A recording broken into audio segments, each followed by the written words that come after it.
The opinions and views expressed in the following program are those of the speakers and the host, and do not necessarily reflect those of Yoakley Scott Corporation and Your Sports Network. Yeah, I've been closer to Jesus before, so can you help me out? Oh, can you help me out?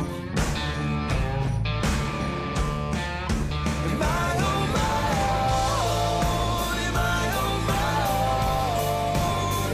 Or can you help me out? Am I on my own? Am I on my own? Or can you help me out? Can you help me out? I've been scared to look at my soul.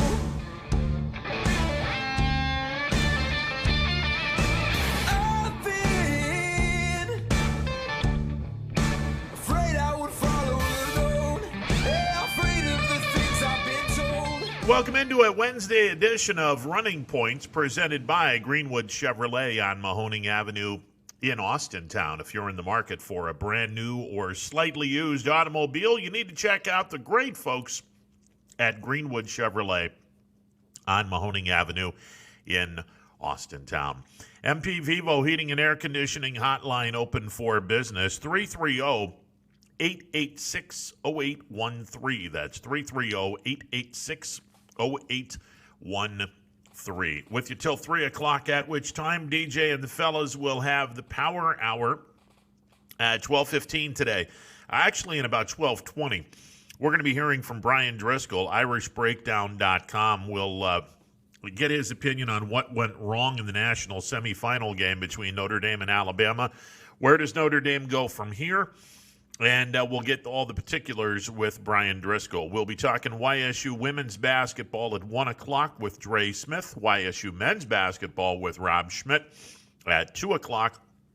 And we got all kinds of stuff to talk about in terms of high school basketball. Obviously, another day closer to Browns and Steelers. And again, NFL's not moving this game.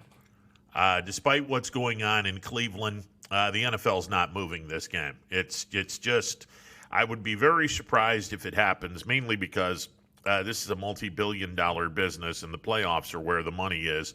And they've said, we're just not going to move any games, and you just got to go with what you go with. And, the Browns, apparently they had COVID tests for every one of the players today, this morning, and all of them passed. All of the tests came back negative. We'll see what happens later in the week. Kevin Stefanski not available for the game. Alex Van Pelt will be calling the plays. And, it's going to be an interesting Sunday night when we watch the Browns and Steelers. All right, Rich is patiently waiting in the MP Vivo Heating and Air Conditioning hotline, so let's go to him. What up, amigo? Good afternoon. What up, man? Hey, is your cohort in today, or is he still out? Yeah, he's still out. Wow. Well, I hope he's okay. Yeah, you and me both. I was going to pass that on to you. Can party like a rock star, but you can't recover like one. But I guess that's not the case. Anyway, on the Browns and Steelers note, I understand they're not moving a game. It's like you said, it's a multi-billion-dollar business, and every team is just a spoke in a wheel. I get that. On the other hand, when they allow Coach Stefanski to coach virtual during that game, I don't see what the problem is. Yeah, and I talked about this yesterday, and it seems to me that it can be done. Now, the only way it can be done is if you completely take away the network television feed from him, put him in a room, preferably in the Browns offices in Berea. You give him the information that you would normally get on the sidelines. You let him do a Zoom thing with Van Pelt and whomever. The technology is most definitely there. The reasoning behind all of this is, okay, you're going to need an NFL spokesperson to be in the same room so no shenanigans are going on. how many people do you think are going to want to volunteer to look after someone who has COVID? Yeah, that's number one. Number two, I mean, and obviously, look, I mean, if you're 6 feet apart from this guy or more than 6 feet apart, it shouldn't be that big of a deal. It just, I'm with you, Rich. I think that there should be a way where modern technology should be giving Stefanski an opportunity to coach the game from his home or from the Browns' offices in Berea. I'm a little taken aback by that. Surely they could come up with something, given the fact we have modern technology now. No, there is an alternative. He could still do this by cell phone. Look, at the end of the day, I mean, the guys that were calling the national semifinal game between Clemson and Ohio State, Kirk Herbstreit was doing the game from his house. He wasn't at the stadium. So now I understand. There's a big difference between a broadcaster and a head coach. I understand that, but I would think that there is enough modern technology and enough smarts in the NFL offices that you would be able to have a coach a game from the Browns offices or, if need be, from Stefanski's home. Like I said, there's still a cell phone available, brother, and I bet you can't count that out, knowing what I know and you know how things go. Well, listen, I mean, the one thing that I can agree with in terms of why you wouldn't allow him to do it is you don't want him to have access to the TV because you can see some things that would give a team an unfair advantage. So you would definitely have to take away the opportunities for a head coach if he were coaching from the offices or from home. You'd have to get the television feed away from him. And again, I think that it's possible. I think that because we have such technology, I don't understand why Stefanski can't coach the game from an office as long as you get someone that can stand 10 feet away from him, make sure that he's not doing anything illegal, and then just go from there. By the way, thank you, Baltimore, for infecting everybody. I have more disrespect for you now than I did before. Well, listen, it's not just Baltimore. I mean, this has been going on for a while, and frankly, the Browns did a terrible job of protecting themselves with COVID. And I mean, who you can blame? Well, there's a lot of teams that have had COVID. Look, Tennessee had it earlier in the season. And it affected the Steelers. It affected their bye week. It certainly affected the Bills. And unfortunately, now you have the Browns going through this, and you couldn't have asked a worse time to go through this because, here's this team that hasn't been to the postseason in 18 years, and now all of a sudden, hey, you made it to the playoffs. Oh, by the way, your team is going through a COVID crisis. Good luck with staying in the playoffs. But welcome to the playoffs in your 18-year drought. Come on. Okay, you made a statement when you broke off the feed, and that is that all the Browns players tested negative. Does that include offensive linemen too? Oh yeah. Everyone who took the test today tested negative. So that's a wonderful thing. Yeah, it definitely is. And again, hopefully they'll continue to test negative and go from there.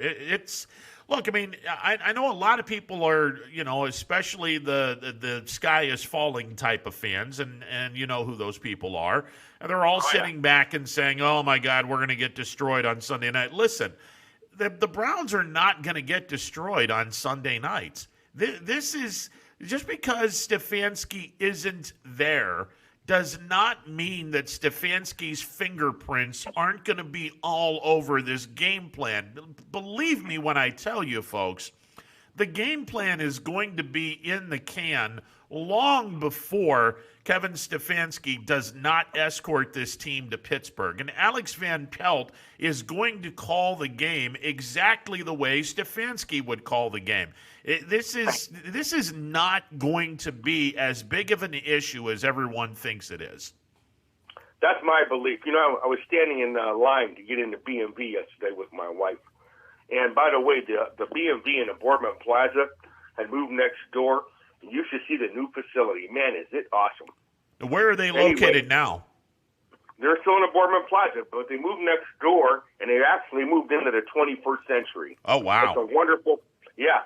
And when you walk in, they give you a number and ask you to go back to your car so you don't have to stand outside any longer. Oh, yeah. And then everything is done through text. And we sat in the warmth of a car, no longer standing in line a mile long. They really have nailed it. And that was taken care of. Good. Just so you know, it's a beautiful thing. Ah, there you go. Nothing wrong with that. So if they can handle something like this, I'm sure, like you said, Stefanski's fingerprint is all over this game. And you know what? There was a fellow behind me who was like, well, there's always something. We're going to get our butt kicked. I'm like, you know what? Shut up. You have no idea. Yeah, I mean, you have no idea what you're talking about. Yeah, listen, everyone just needs to relax. All right. I mean, now obviously the loss of Bitonio is going to hurt. There's no two ways about that. You don't There's replace. no way for him, huh? Yeah, you don't replace a guy that good. And frankly, the Browns have depth issues. That's one of the reasons why they're not an elite team yet, because they don't have depth right now. Now, obviously, an 11-5 season, they've done pretty well for themselves. And look, I expect the Browns to give the Steelers a hell of a game. I don't know if they're going to win or not. Obviously, the Steelers are favored, and they should be, mainly because the Steelers have an 18-year jinx on Cleveland in terms of their success at Heinz Field. It's been a while since the Browns have won a game at Heinz Field, 2003 if you're keeping score at home. So, it's been quite a while since the Browns have won a game. 0 for their last 17 at Heinz Field. Having said that, look, this is still a Browns team that won 11 games. Now, if they incorporate the run and get Chubb and Hunt going, and Baker manages the game but doesn't throw the ball 40 or 50 times, and the run sets up the pass, I like Cleveland's chances, especially, Rich, if they're able to hang on to the ball and go 5 and 6 and 7 minutes marching down the field and keeping that offense off the field. I think if the Browns win the possession, the time possession battle and win it big, I'm talking have the ball for at least 34 minutes. If that happens, if the ground game turns out over 130 yards, I think the Browns win the game. Let's not forget Janovich, which I'm a big fan of. This kid's a beast. The fullback. Oh, absolutely. Now, oh yeah. Listen, it's not going to surprise me if you see a package where both Chubb and Hunt are on the field at the same time. It would not surprise me if that happens. And using Hunt because he doesn't have the power running that Nick Chubb has, obviously. But he has other talents that Nick Chubb is intangible with, and I'm okay with that. Well, the number one, he's a better blocker, and let's give him his credit. And I'll say it again. I said this on Monday, and I'll say it again. When Baker got the first down that finally clinched the game for all intents and purposes, he doesn't get that first down without that great block by Kareem Hunt that set Baker Mayfield to get that first down. That was an incredible block by Hunt. Oh yeah, you listen to all the sky is falling fans from the Browns. Which, by the way, I've discontinued social media because I can't take it anymore. But also, Kareem is a great receiver. Well, he's not bad. Yeah, there's no two ways about that. He's a good receiver coming out of the backfield. Absolutely. I like that. All right, Ron. Well, I'll let you go. It's a good start to a good show. I'm pushing you to my buddies all over Florida and California and Arizona, trying to get them to make some calls to you, but I think they're brain dead. But that's okay. That's all right. Appreciate it, brother. All right, brother. I'll be in touch with you. Man. MP Vivo Heating and Air Conditioning Hotline open for business. 330-886-0813. That's 330-886-0813. All right, so the girls' AP state poll came out. The high school basketball poll came out, and we have two representatives. Again, a little disrespect going on, but we mentioned this in yesterday's program. the fact that the Vindicator and the Tribune Chronicle are no longer separate. So instead of instead of 2 votes, you now have 1 vote. Same thing down in Columbiana County with the Morning Journal and the Salem News. Back in the day, those 2 papers had 1 vote apiece. So the area normally had 4 votes. You had the Tribune Chronicle, you had the Vindicator, you had the Salem News, you had the Morning Journal. Well, in the last few years, the Journal and the Salem News have combined, so there's 2 votes combined into 1 vote, and now the Vindicator and the Tribune Chronicle have merged, so and now instead of 4 votes, you're getting 2 votes. And is that helping or hurting? It seems to be hurting our area in terms of the respect factor. Poland is now number 14 in Division II. They're number 14 in the state. And the Western Reserve Blue Devils, the Lady Blue Devils, are 18th in Division IV. So those are the 2 teams that are currently getting votes and currently in the top of the charts in girls basketball in the first AP poll. So there you go. All right, let's get to the phone lines real quick. Thanks for waiting. You're on the MP Vivo Heating and Air Conditioning Hotline. What's going on? Hey, Ronnie, how you doing, man? I'm good, man. Yourself? Good. I just wanted to call in and talk about the Browns and Buckeyes for a little bit. Yeah. First, I wanted to say congratulations on the Bills, man. I haven't talked to you since you switched stations or whatnot. Yeah. Let me just say this. Steph Diggs. It was reported this morning that Steph Diggs has a problem with his oblique, which might very well hinder his progress on Saturday when they play the Colts. Hey, listen, Indianapolis is going to give Buffalo a great game, and I I think this is going to be an interesting test for the Bills. But 13-3, I've been happy as hell with it. But look, my expectations for this team is a lot higher now than it was at the beginning of the year. So hopefully they don't disappoint me. But having said that, the only team I'm worried about right now is Indianapolis. Yeah, I think it'll be a good game. Diggs and Allen, man, they're number 2 ball players right there. And I think Buffalo is the one team out of the AFC that could go point for point with Kansas City. It'll be interesting to see. But real quick on Cleveland, man, I was just listening to you talking to the caller, and I think Stefanski will have his fingerprints all over it. And I think all the pressure's on Pittsburgh, and I think Cleveland has a real shot. Like you said, and I've been saying it for the last 4 weeks, as long as Baker don't throw the ball 40, 50 times, you have 2 of the best running backs in the league. You're on the road in Pittsburgh. You don't know what the weather's going to be like. You've got to pound the ball and open up that play action. Exactly. Listen, I mean, the secret to the success of the Cleveland Browns is you run to set up the pass, and you've got the best tandem of running backs in the National Football League. There is no question in my mind that if the Browns can get the running attack going, that's going to churn all kinds of clock into Cleveland's direction. And I'll repeat what I said about 5 minutes ago. 2 variables are going to be the key to the Browns game against the Steelers on Sunday night.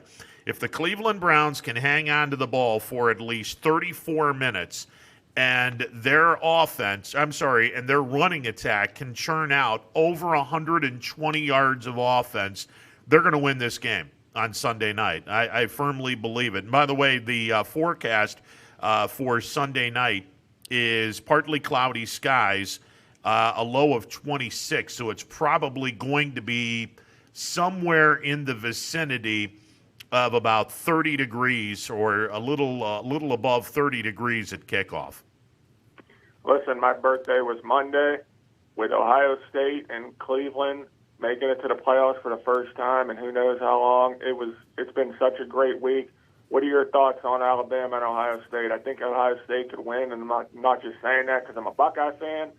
They were in 2014. We were the underdog. And I like having that role. I think if Fields and them and the running game, Sherman get going, I think it's going to be a high-scoring game. I do not think we're going to be able to stop Alabama, but I think if we get just enough stops, we might be able to outscore them. What's your thoughts on that? Yeah, you're going to have to get at least 40 points to get a victory on Monday night. And it's doable because Alabama's defense, if there is a weakness on this team, it is their defense. The problem with this game is if you go back to New Year's night, and I don't know if you'll agree with this, but I firmly believe New Year's night, Ohio State played out of their mind mainly because that game for them was very personal.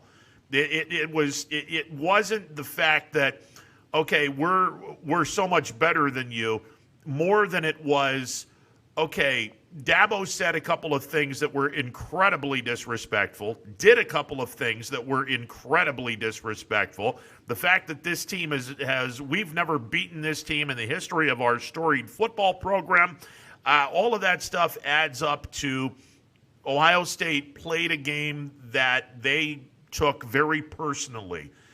And up until yesterday, I didn't have a sense that Ohio State had anything personal against Ohio State until, of course, Nick Saban's daughter decided to open her pie hole and say some incredibly stupid things involving COVID and, well, you're scared to play us and you're just using COVID as an excuse.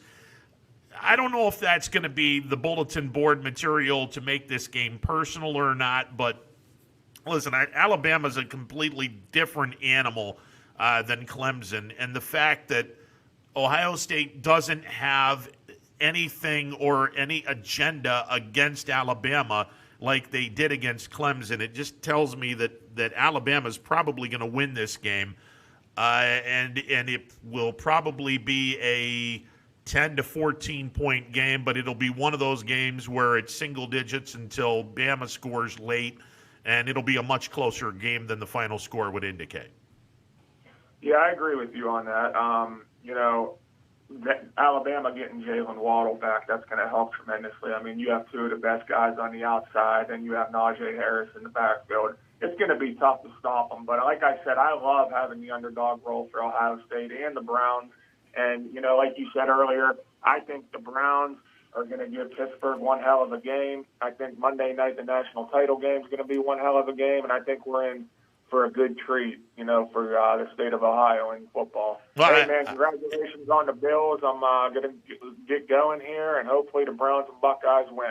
Well, it would be fun for Northeastern Ohio. It'd be fun for the entire state if you had a Browns-Buckeyes exact on Sunday and Monday for sure. Thanks for the call, brother. Appreciate it. All right, Ron. See you. 330-886-0813. We'll take a timeout. On the other side, we'll hear from Brian Driscoll. What went wrong in the Notre Dame-Alabama game? I'm sure Brian has some thoughts on that. We'll get his thoughts coming up in a bit. Stick around. 21 News. Let's get right to our top story tonight. More experienced reporters. A new Wilmington restaurant. GM Lordstown. Telling more local stories. We'll look at efforts. Boy is recovering from a broken. Around our Good valley. Community in Niles. We are here in Youngstown, right up. Because you expect. It's important for everyone. No place like home. More local news. In Mercer County Court. 21 News is our valley's #1 local news. Welcome home to a home made homier with Baird Brothers Fine Hardwoods. Inspiration starts at BairdBrothers.com and is turned into reality when high-quality hardwoods are delivered right to your home. Baird Brothers has the latest design trends, shiplap and skinny lap interior siding, antique oak rustic flooring, and, well, you'll find them all at BairdBrothers.com. Ordered easily, delivered conveniently, enjoyed comfortably. BairdBrothers.com. Attention football fans, order Coca's Pizza tailgate package for only $54.99. You'll receive 24 slices of our delicious cheese pizza, 20 jumbo wings, and 2 of our famous foot-long pepperoni rolls. Coca's Pizza, we serve it hot. Hi, this is Tommy Clem, owner of WRS Insurance Solutions. WRS Insurance Solutions is a local independent agency that specializes in life, Medicare, long-term care, and disability products. Call us at 330-953-3722 or visit us at wrsinsuranceSolutions.com to learn more. Good luck to all the student athletes in the Valley. Your Armstrong services are more important than ever. There are more and more connected devices in the home these days. To get the most out of your experience, you need a network that is always getting better. You deserve superior performance, and that's what Armstrong offers every day. Whether you're working from home, enjoying your favorite content together, or simply catching up while apart, count on Armstrong to keep you connected to what matters most.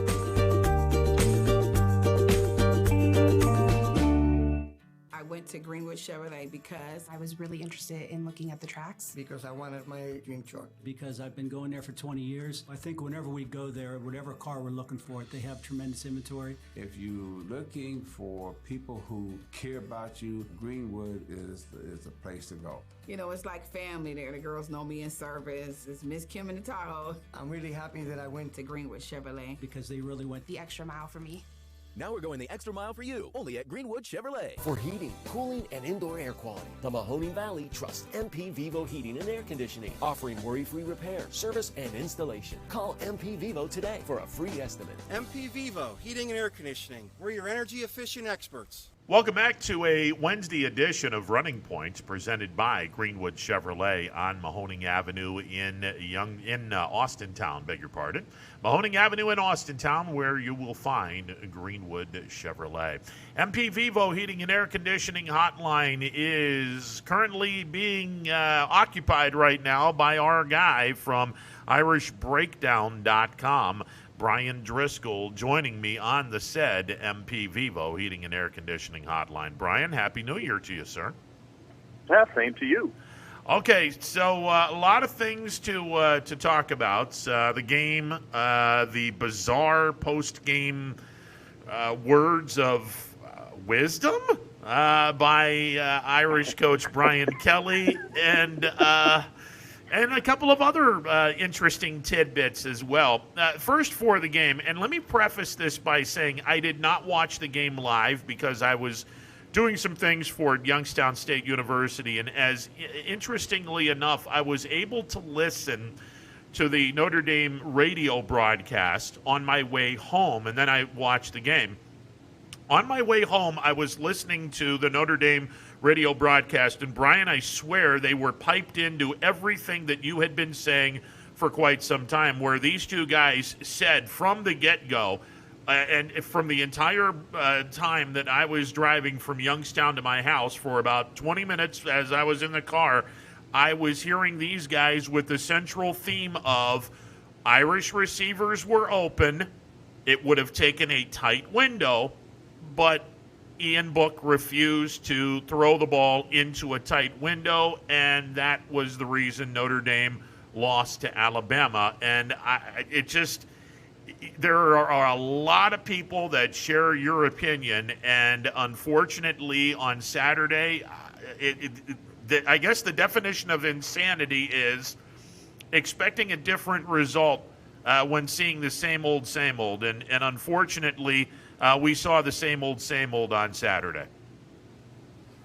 Yeah, the disappointing thing was, Kelly had said going into the game, we're going to do what we do. And when we did our pregame podcast on it, my football analyst, Vince D'Addario, was troubled by that. And I said, yeah, it's troubling, but I want to give Brian Kelly the benefit of the doubt and say that he's just saying that because he doesn't want to give away the game plan to Alabama. Well, he was right.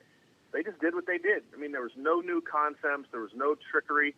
Yeah, you talk about, well, they don't have a five-star quarterback or this, that, and the other, but, I'm watching Ohio State against Clemson, and I'm watching Justin Fields roll left and throwing back to his right. I'm watching creativity and doing things to get your players into good matchups and keeping Clemson off balance, and Alabama certainly did that to Notre Dame's defense. Yeah, Brian Kelly thinks he's going to go out there and just run his normal plays and go out and score on Alabama. It was the most absurd thing I'd ever seen in my entire life, and as you said, there were guys, there were one-on-ones, there were plays to be made. And when they finally threw Javon McKinley a contested one-on-one ball, guess what? He made the catch. Shocker, which is what he's done all year. It was the most disappointing thing I've seen in Notre Dame in a long time, because you could go back to some of the past games and say, you know what? They played hard. They were just outmatched. That was the case on Saturday. I don't know if Notre Dame would have beat Alabama with a legitimate game plan, but I would have liked to have seen that game get played. And I think it would have been a much more competitive game, and we wouldn't have seen Alabama go into kind of coast mode late in the third quarter, early fourth quarter like they did, because they knew Notre Dame couldn't score on them. And that was just disrespectful, not intentionally, but it just was disrespectful and just shows, that to me it almost seemed like Brian Kelly was coaching to not get blown out. And I'm not alone in thinking that. And that's just, to me, that's an embarrassing way of going about business and just, it's another embarrassment. And then he doubled down on that embarrassment by how he conducted himself after the game. Ron, he actually made the statement after the game when asked about the margin of the game. He started talking about how we had red zone opportunities. We had these chances. We had chances to make it a more competitive game. And I was floored by that because Notre Dame got on their 7 first possessions, which took them into the fourth quarter. On their first 7 possessions, they got into the red zone once. They scored a touchdown on that drive. For him to talk about red zone chances and missed opportunities, that all came after they were down 31-7. So is the head coach at Notre Dame really talking about how they had chances to make it not as big of a blowout? And he's actually acting as if that was a good thing? It was the most absurd thing I'd ever heard in my entire life. And then when he got mad that we didn't congratulate him on a great season as the local media, that's where I just said, this guy is it's enough. It's enough. I'm so frustrated, but not surprised. And I guess that the once the numbness wears off of yet another crappy performance, which could, and I'm not going to sit here and say that Notre Dame was going to beat Alabama, and I don't think anybody thought Notre Dame was going to beat Alabama. But my God, at least show up and have the stones to let it all out. And right. Take your shots. I mean, nobody's giving you a chance anyway, so take your shot down the field. Granted, it's a tight window, but give your wide receivers, give your tight ends an opportunity to catch the ball. And the fact that Notre Dame didn't do this, and then, as you mentioned, the weird, just absurdly ridiculous post-game press conference where Brian Kelly looked like a politician that had just lost by 50 million votes, but then sat back and said, well, if we had done a couple of things here or there, we're in this game. Shut up. Dude, shut up. The only reason why Alabama didn't win this game by 40 points is because they took their foot off the gas pedal in the third quarter. Now, if anyone that was, picked Notre Dame plus 20 points, you should probably be happy that they did this. But make no mistake about this. Look, even though it was a 17-point defeat, don't think for a second that this was not a blowout. It was a blowout. Mm-hmm. There's no question, and that was the frustrating thing is, I expected to see a coach after that game that took some accountability. Brian Kelly always likes to talk about accountability within the program. He talked about how we didn't have enough playmakers and they made more plays and these kind of things where you're basically kind of throwing your team on, your players under the bus.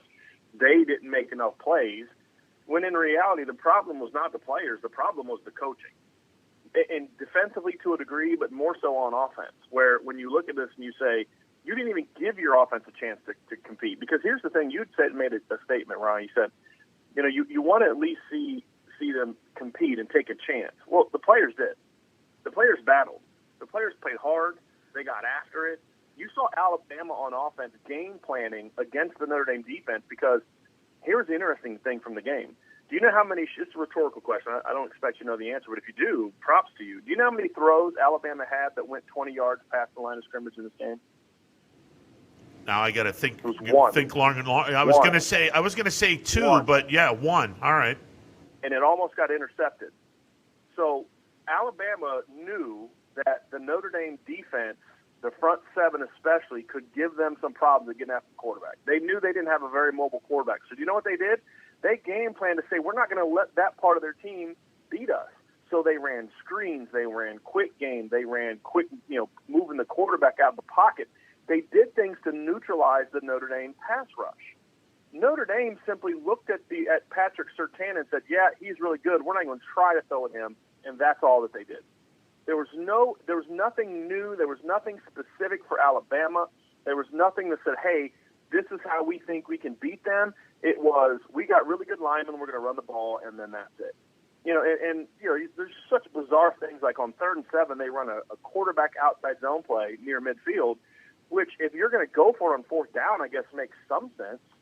But then you did that on 3rd and 7, got 2 yards, and then you punted it. It was the most bizarre thing. Look, if you go for it on 4th and 5 and you don't get it, so be it. Alabama's going to score on you anyway. I think they punted it down to the 3-yard line on that, and Alabama went 97 yards and scored. So take your chances. And the players competed. The players battled. The players got after. There was some hitting going on in this game. They didn't play well all the time, especially on defense, but they competed. But the fact that they weren't given an opportunity to win the game by their coaching staff is something that I would expect a lot of people inside the program are really frustrated by. And they should be honest with you.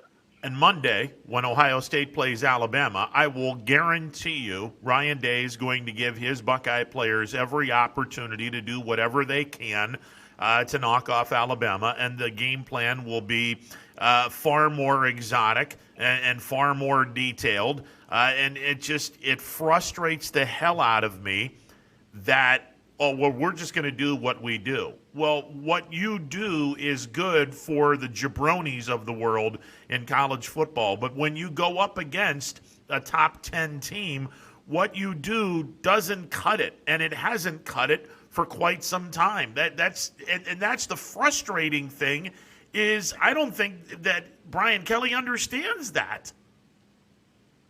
I think he understands it. I think his objectives are different than what you and I think the objective should be at Notre Dame. And you and I believe that Notre Dame should be competing for championships. And when they don't get there, they should look at themselves and say, hey, look, we had a great year in a lot of ways. Brian Kelly should be able to say at the right time, we had a great year. We managed this COVID situation pretty well. The fact that we were able to play 12 games in a year where a lot of teams were playing 4, 5, or none, it's something we should be proud of. Our players handled themselves in class all year. They were disciplined. They did the right things. And we gave ourselves a chance at the end to play for a championship, and we didn't put the players in position to be successful in that situation. There's a lot to be proud of with this season, but it's like Brian Kelly won't allow anyone to, including him, it would seem, to look in the mirror and say, yeah, we had a great year, but it's still not good enough because this is Notre Dame.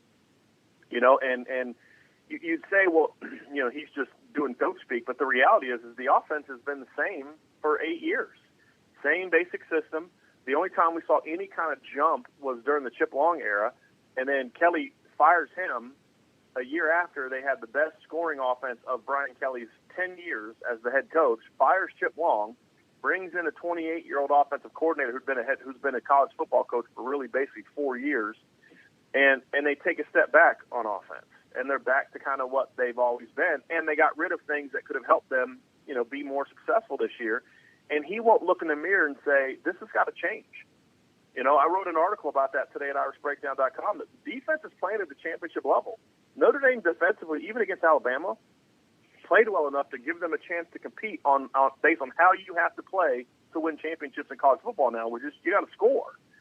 And his unwillingness to do that and make those changes is just beyond me, but there's a complete lack of accountability. He wants us to be able to say, hey, we're 10-2 every year.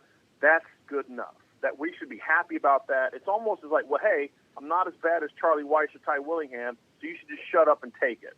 And anyone that's being an objective analyst of the program, which I believe myself to be, is not going to just shut up and take it, because we see that there's opportunities being missed on the field, on the recruiting trail, and every other situation that needs to be fixed if they're going to become the program they are capable of being.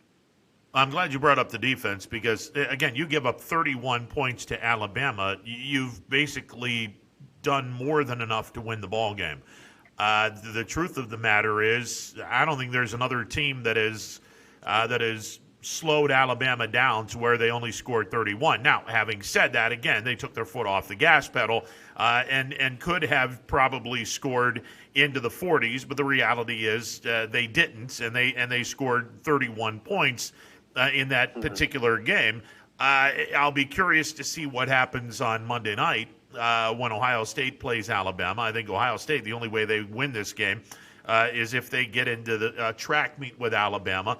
And I think that would be an interesting affair where you could see two teams in the 40s when it's all said and done.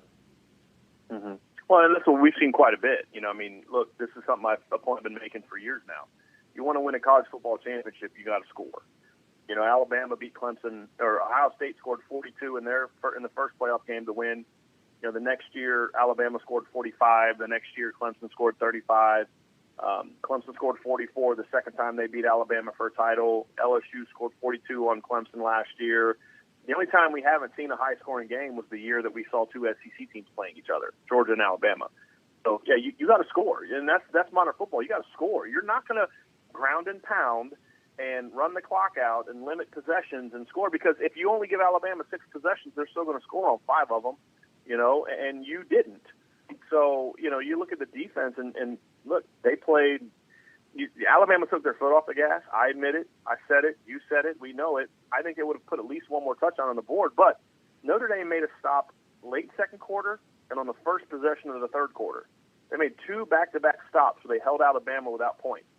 And it was 21-7 both times. You get one score on those 2 possessions, and it's a ball game. So the defense started making stops before Alabama took their foot off the gas. And yet the offense did nothing with it.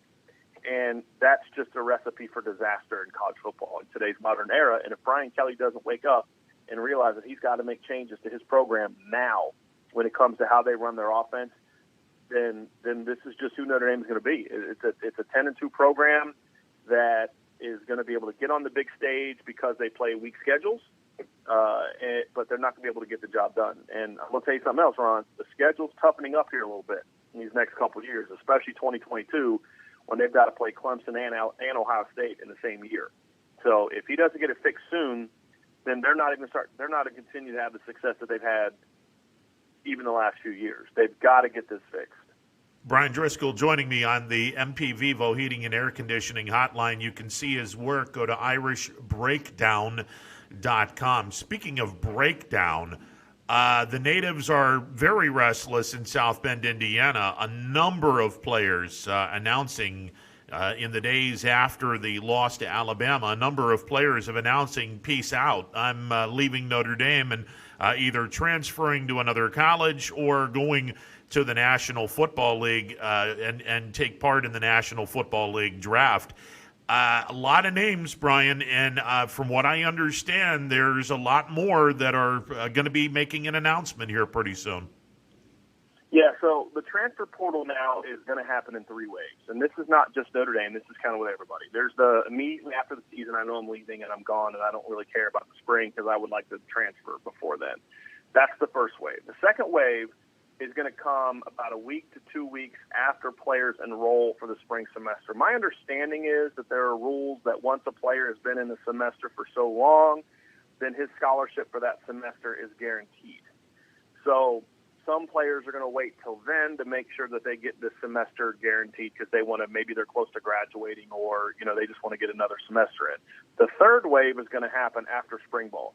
There are some players in Notre Dame and other places it's like, look, I want to see if things are different. They tell me that things are different. They tell me I'm going to get my opportunity. Let me go out in the spring and see if I get it or not. And if I don't, then I'll leave then. So that's what's going to happen for Notre Dame when it comes to losing players, but also when players come on the market. But, look, the last 3 transfers out of Notre Dame, the last 2 guys to announce, Jack Land, Houston Griffith, and Obi Agofu, are guys that were either going to compete for starting jobs next year or guys that were going to be in contention for serious playing time next year.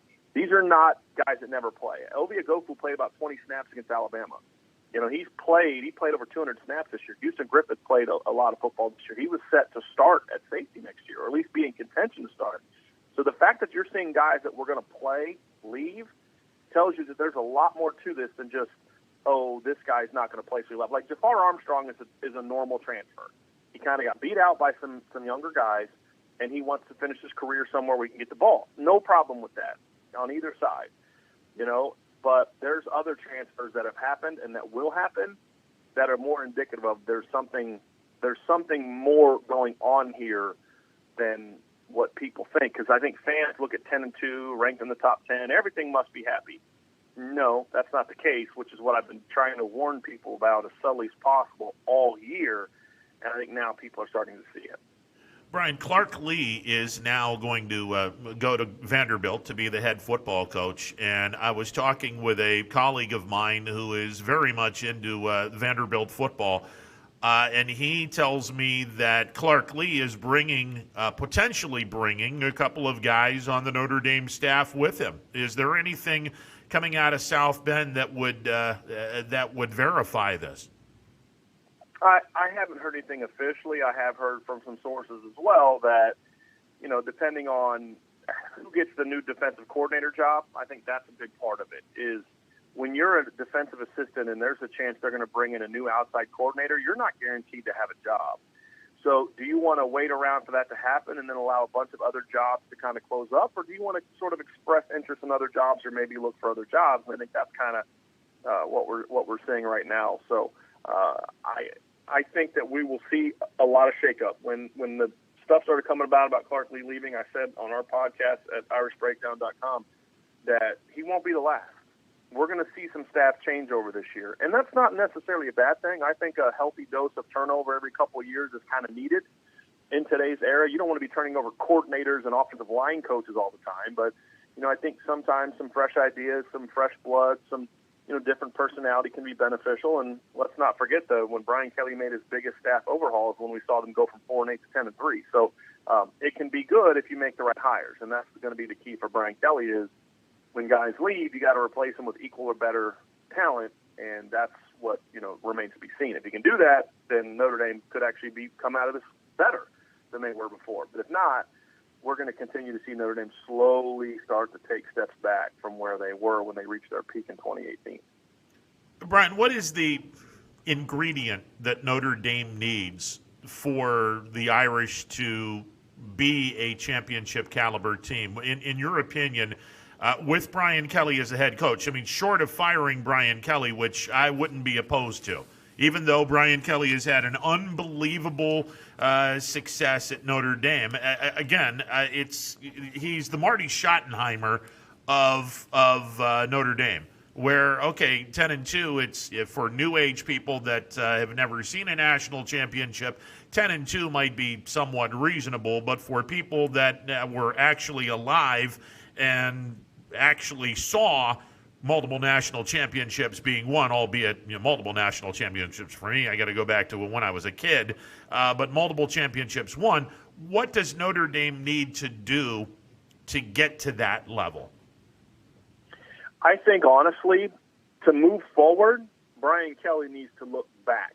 He needs to go back to his roots. And I've talked about this recently at irishbreakdown.com. I would encourage you to check this out, because what got Brian Kelly to Notre Dame has never been what Brian Kelly has been at Notre Dame, and that is innovative, explosive offenses. And his two best year stretch at Grand Valley State in 2001 and 2002, when he kind of burst onto the scene, that 2 years, they averaged over 50 points per game. They averaged over 500 yards per game and over 200 yards rushing per game. So they weren't just throwing it just to throw it. They were a balanced, explosive, innovative offense. When his final year at Cincinnati, they ranked 4th in the country in points that year, and I believe they were top 10 that year in yards per play as well. So that's what got him here. And when he got embarrassed by Alabama, well, he's never really been that guy, but he embarrassed by Alabama in 2012. He was like, well, we need to be this physical and run the football kind of system, and that's fine. But look at Ohio State. I think they averaged about 270 yards rushing this year. Look at Oklahoma, the years they were scoring 45 to 50. They were running for over 200 yards a game. You can be a physical football team that likes to run the ball and still be explosive and still be able to score a lot of points. And that's what Brian Kelly has to understand is, the defense, if you look at it statistically the last 3 years, and I had an article about this morning at irishbreakdown.com, is the defense is playing at a level that's equal to the other championship contenders, despite the fact they've recruited less 5-stars, less 4-stars, and significantly fewer top 100 recruits on defense than they have compared to the Notre Dame offense. And Brian Kelly's always said you can scheme your way into offense. Well, it's time to start doing that. There's the talent there. Talent is not the excuse at Notre Dame. It's how you're using that talent. And until Brian Kelly stops with this, I want to be pro style. We're gonna be pro style. We're gonna be complex. We're gonna do all that stuff. No, this is college football. Okay, get rid of that mindset that I think he kind of used because he wanted to use it to eventually springboard to the NFL, which never worked out for him. Get back to who you were. Get back to the guy that got you here. Because I was all on board with Brian Kelly being hired in 2009, and he's done a lot of good things at Notre Dame. But if he's not willing to go back to his roots and just say screw it to everybody that says you have to do this, this, and this in Notre Dame, say screw it and just go back to the guy that got you here, it's not going to change, and his legacy is going to not be what he thinks it is because they're not going to finish as strong as they think when you look at how the schedule is going to ramp up a little bit here in the next couple of years. If he doesn't make changes now, he's going to miss his window to win a championship at Notre Dame, and he's not going to leave with the legacy that he wants to leave with and that he should leave with. Brian, how much of this is on Brian Kelly, and how much of this is on Ian Book's inability to throw the ball with, and it's widely understood that Ian Book, for whatever reason, and a fantastic quarterback numbers-wise, but when the going got tough, he was a guy that would not throw the ball in a tight window for fear of making a mistake. So with that being said, how much of it is on Ian Book and how much of it is on Brian Kelly and his type of an offense? Because it seems to me his type of an offense with a quarterback that's not afraid to throw the ball in a tight window and give his receivers an opportunity to make the play, it might work. Am I wrong on that? Yes, you are. And the reason is the evidence suggests not. So what you're saying is if you had like a big 6'4", athletic, strong-armed quarterback that wasn't afraid to take chances, and if you had explosive playmakers and a great offensive line, you could win and score a lot of points, right? Well, that's what they had in 2015. DeShone Kizer, Will Fuller, C.J. Forsythe, Chris Brown, Josh Adams, Amir Carlisle, and 3 first-round picks on the offensive line and another second-round pick on the offensive line. And your 5th guy who did get drafted because after being a 3-year starter in Notre Dame, he retired from football to go take a job in Washington, D.C. Okay? You had that, and you scored 34.2 points per game. You lost to every ranked team you played except for Navy. This year you scored 33.4 points per game. Nothing was different. Nothing was different when it comes to points. And that's ultimately what matters. And so it's a Brian Kelly problem. It's not an Ian Book problem. Ian Book didn't decide to start Ian Book over Phil Dracovic. Ian Book is not the one that decided to not give Phil Dracovic a chance to play. The guy that can do all the things that you say and that I say that Notre Dame needs to do, that a quarterback needs to do. You look at what Phil Dracovic did this year at Boston College with an offensive line that was abysmal, with mediocre talent around him. You put him on the Notre Dame offense, and if you let them run a modern college offense, I would have loved to have seen that. Like, let's just say hypothetically you had Joe Moorhead running the offense and Phil Dracovic quarterback against Alabama. I would have loved to have seen how that would have turned out. Maybe Alabama wins, but that would have been a fun 4-quarter game. And that's on Brian Kelly, not Ian Book. What's Ian Book supposed to do? Hey, coach, you probably shouldn't play me. I'm not as good as Phil. I'm not as good as Brandon. No, he's going to go out there and play, and he's going to run the offense the way he's going to run the offense. And at any point in time, the last 3 years, did it seem at all to you that Brian Kelly was ever frustrated with how Ian Book was playing? No. Nope. If anything, the opposite. So I don't blame Ian Book for running the offense the way that Brian Kelly wants him to run the offense, you know? And so, yeah, that's not on Ian Book. That's on Brian Kelly. And that's, to me, where the buck stops. You know, if you're not getting it done, and it's consistent, it's year after year after year after year, and then you finally start to show a little bit of a glimmer of being that kind of offense late in 2019, and you fire the guy that had built you to that point and had gotten you all the good offensive recruits that you're not wasting. So that's on Brian Kelly, not Ian Book. Ian Book gave Notre Dame everything he had. Everything he had. And, you know, it wasn't good enough because he wasn't quite good enough. But I also don't think he was put in a position where he was allowed to be successful because he was being asked to execute pass concepts that he just shouldn't have been asked to do. If you'd allowed Ian Book to run a modern offense, use his legs, run RPOs, move the pocket, do those kind of things, I think Ian Book could have been a lot more successful. But Brian Kelly kept trying to ask Ian Book to be DeShone Kizer, and then he kept asking DeShone Kizer to be, I don't know, Brady Quinn, and you're just not going to win that way. And You know, that's a Brian Kelly thing, which is why it's been that way every single year, no matter who you had at receiver. He had the audacity after 2018, Ron, to say, we don't have enough playmakers on the perimeter. You had Miles Boykin and Chase Claypool. There's all but maybe two teams in the country that year would have had better receivers, and that's Clemson and Alabama. That's it. And they didn't score 3 points in the semifinal game. You know, so it's just excuse after excuse. But the one constant through all the years, different coordinators, linemen, quarterbacks, receivers, the one constant has been Brian Kelly. And until Brian Kelly looks in the mirror and makes changes beginning with him, then nothing is going to change at Notre Dame. Brian, one thing before we let you go, and we're speaking with Brian Driscoll. You can read his work. Go to irishbreakdown.com, irishbreakdown.com. How is this affecting the class of 2021 now and beyond? Now, obviously, we've had one sign a national letter of intent day already, and those folks have put pen to paper, and they're already in the fold. How is this potentially affecting the February national letter of intent day and the class of 2022, Brian? It's too early to know that. The class of 2021 is set. It's they've got their guy signed. The only guy left out there is Logan Diggs. I fully expect him to sign with Notre Dame.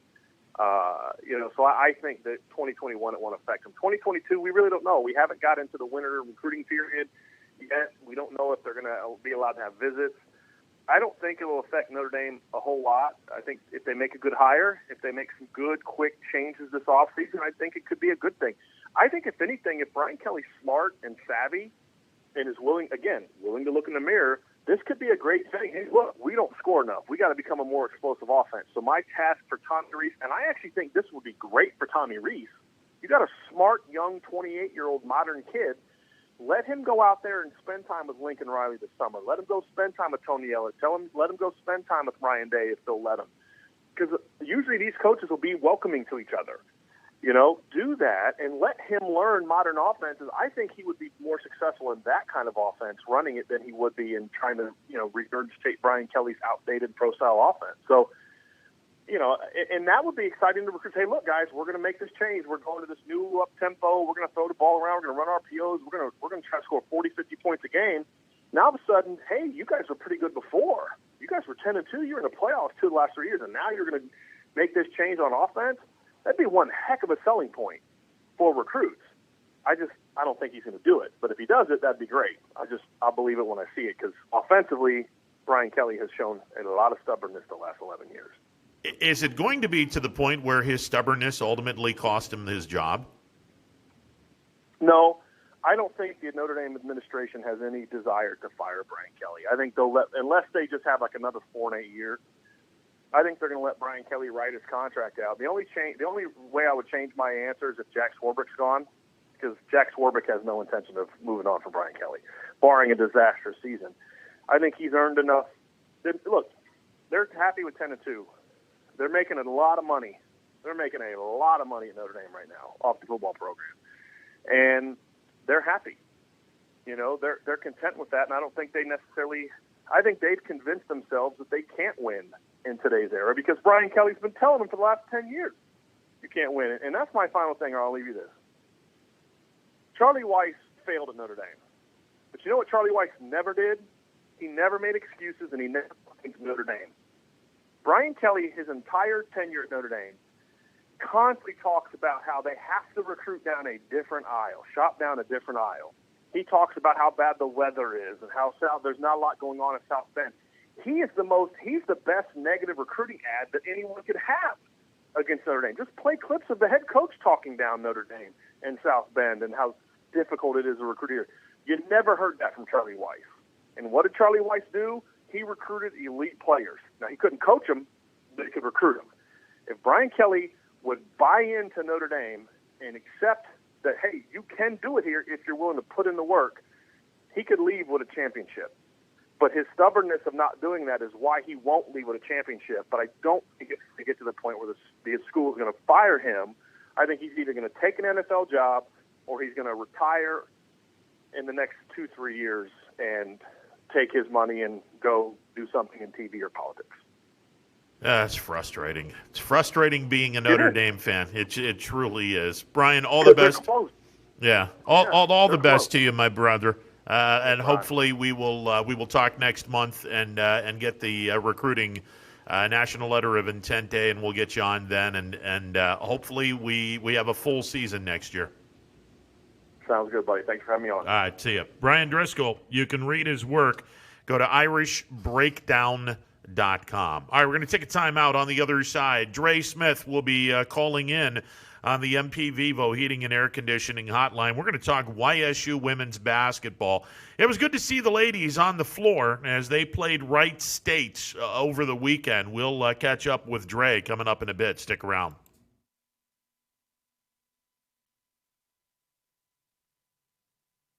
It's storm season. I think we're under the gun for some heavy storms over the next couple of hours. And Storm Tracker 21 is ready. This is probably the one we're keeping a closer eye on. On air. And locally, we're going to have a lot of eyes on our area. Online. All right, let's talk high-risk futurecast and the timing of this weather. On social media and on our app. Rain will come and go tomorrow. There'll be some dry intervals. Stay ready with Storm Tracker 21. The severe weather threat now through around sunset this evening. Hi, I'm Colin Chupa. And I'm Kelsey Clem from K-Squared Marketing. Our boutique marketing firm specializes in media planning and buying, public relations, event marketing strategies, and strategic sponsorships. We can integrate our services with your existing game plan, or we can be your entire marketing team. Your goals, our game plan. Let's win together. Call K-Squared Marketing at 330-623-2730 or visit ksquared.marketing to learn more.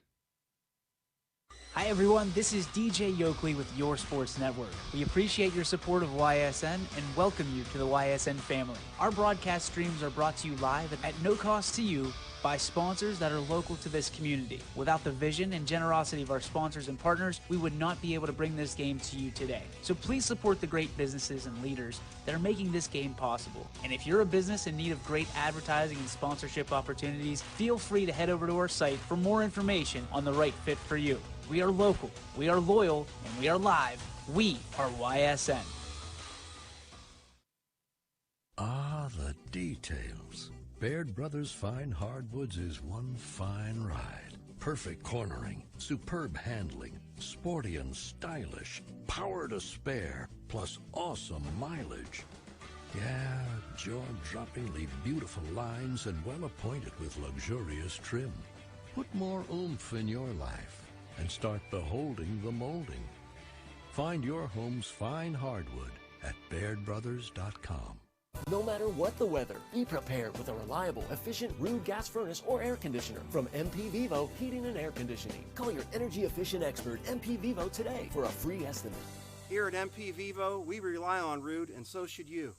Welcome back to a Wednesday edition of Running Points presented by Greenwood Chevrolet on Mahoning Avenue in Austintown. Last weekend, the YSU women finally got an opportunity to get on the floor and play some basketball. It had been a while, about 9 months since the last time we saw the YSU women in action as they took on Wright State over the weekend. And to talk a little bit about the two games against Wright State and the preview, the two games coming up this weekend at Beagley against Oakland, we bring in the voice of the YSU women's program, Dre Smith, who joins me on the MP Vivo Heating and Air Conditioning Hotline. Dre, what's going on, brother?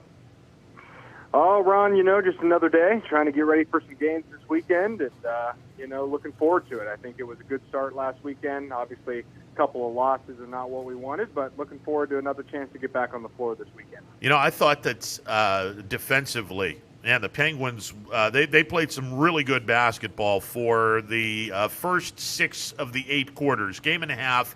I thought that the Penguins defensively were on point. Now, the second half of Saturday's game, that got a little sideways as Wright State scored 36 points in the second half of their 54-39 defeat of YSU. But YSU held Wright State to 18 points at halftime in the second game. I thought for a game and a half, the Penguins were playing some solid defense. No, I agree, and I think Coach Barnes was really happy with the defense. If you look at Wright State's numbers, they were averaging almost 70 points a game and scoring at a pretty high clip. And they have a lot of offensive firepower with Angel Baker and Shamari Hale and Jada Roberson, a number of talented players on the offensive end. And to hold them to 57 points the first game and then 54 the second game, and like you said, 18 points in the first half of that second game, I think that he was really happy with the defensive effort, and I think the one thing that, he has said is that the offense is going to come.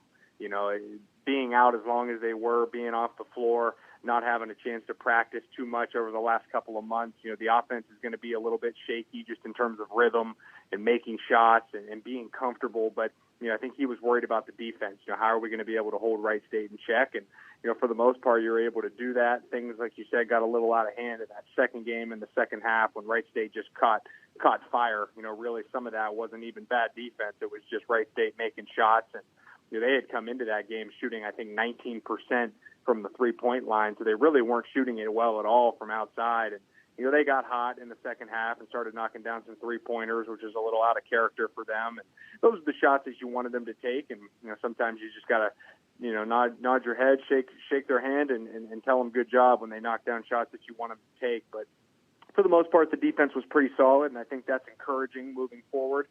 This week against Oakland, you'll have a team that isn't quite, doesn't have quite the offensive firepower that Wright State does. So I think you feel good about where you're at defensively, and now you just hope that offense can come around and can find some rhythm and make some shots. And Coach said that that's going to come with time and game experience. So hopefully we can see the offense come around a little bit this weekend to pair with where the defense is. Dre, we saw a couple of newcomers make their presence felt. Maddie Shires went 5 of 10 this weekend from three-point range, and she looks like the kind of person that can bring instant offense coming off the bench. And then we got a true freshman in Nneka Obiizer. This young lady is from Minnesota. She's the first player from Minnesota to be a part of the Youngstown State University women's basketball program. I'd like to see about 6 or 7 more kids from Minnesota with Obiizer's game to come to Youngstown State. I don't know how many times I said on the broadcast, Nneka Obiizer does not play like a true freshman. This kid she could potentially be a game changer for this basketball program. Absolutely. I think you got a glimpse into what she can do. I know during the recruiting process, they were really excited about Nneka Obiizer and what she can do offensively and defensively and just her physical presence. And you saw that, on Friday and Saturday. She really brings a toughness, a physicality, an explosiveness that frankly, we haven't had, throughout the last couple of years. And she really is a multifaceted player. You got to see some of what she can do down low in the paint, and then also stepping out, knocking down 2 of 3 three-pointers on Saturday. She had a career-high 12 points to go with 6 rebounds in 33 minutes. So, she's a player that came out of Minnesota with a lot of accolades. I think she was the number 6 rated player in the state of Minnesota by Prep Hoops, was an all-conference player all 4 years in one of the best conferences in the nation in high school women's basketball. So she really is someone that they were excited about coming in. And, for her to start those first 2 games, that's pretty unprecedented for a freshman, as her and Malia Magestro from Kennedy Catholic became just the 8th and 9th true freshmen to start a season opener for the Penguins since they joined the Horizon League in 2001-2002. And it was the first time that a pair of freshmen started the season opener since Nikki Arbanis and India Benjamin did so back in 2014-15. Those are 2 names that obviously Penguins fans became well acquainted with over their years with the program. So, I think you're getting a look into what the future holds. You have some really talented young players. You mentioned Maddie Shires, who is only a sophomore coming off the bench and having 12 points in the first game, knocking down 5 three-pointers over the weekend.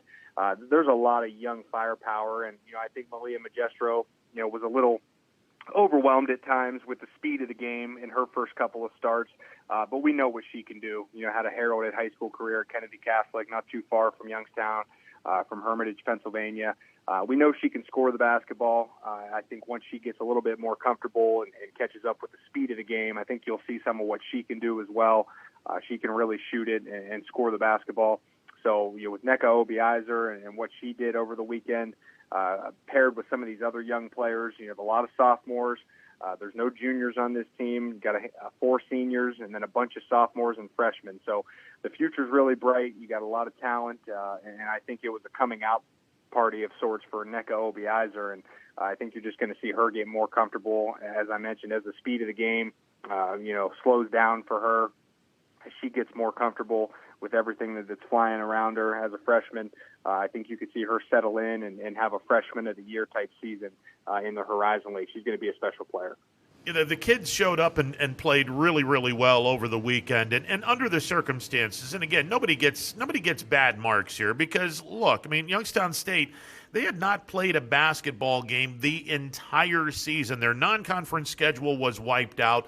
They're playing back-to-back basketball for the first time, and now, given the fact that they did not play a non-conference schedule, they got to get used to this back-to-back. So nobody gets any bad marks. Now, having said that, Dre, you expect a little bit more from your senior leadership. Mary Dunn, Chelsea Olson, McKenna Peters. In game number 1, those 3 combined for 15 of the 21 turnovers. And outside of Mary's 15-point game in game number 1, you really didn't see much offense from these 3. Hopefully, Mary Dunn, Chelsea Olson, and McKenna Peters have a much, much better weekend this weekend when the Penguins play Oakland, because this team is going to need that senior leadership from these 3.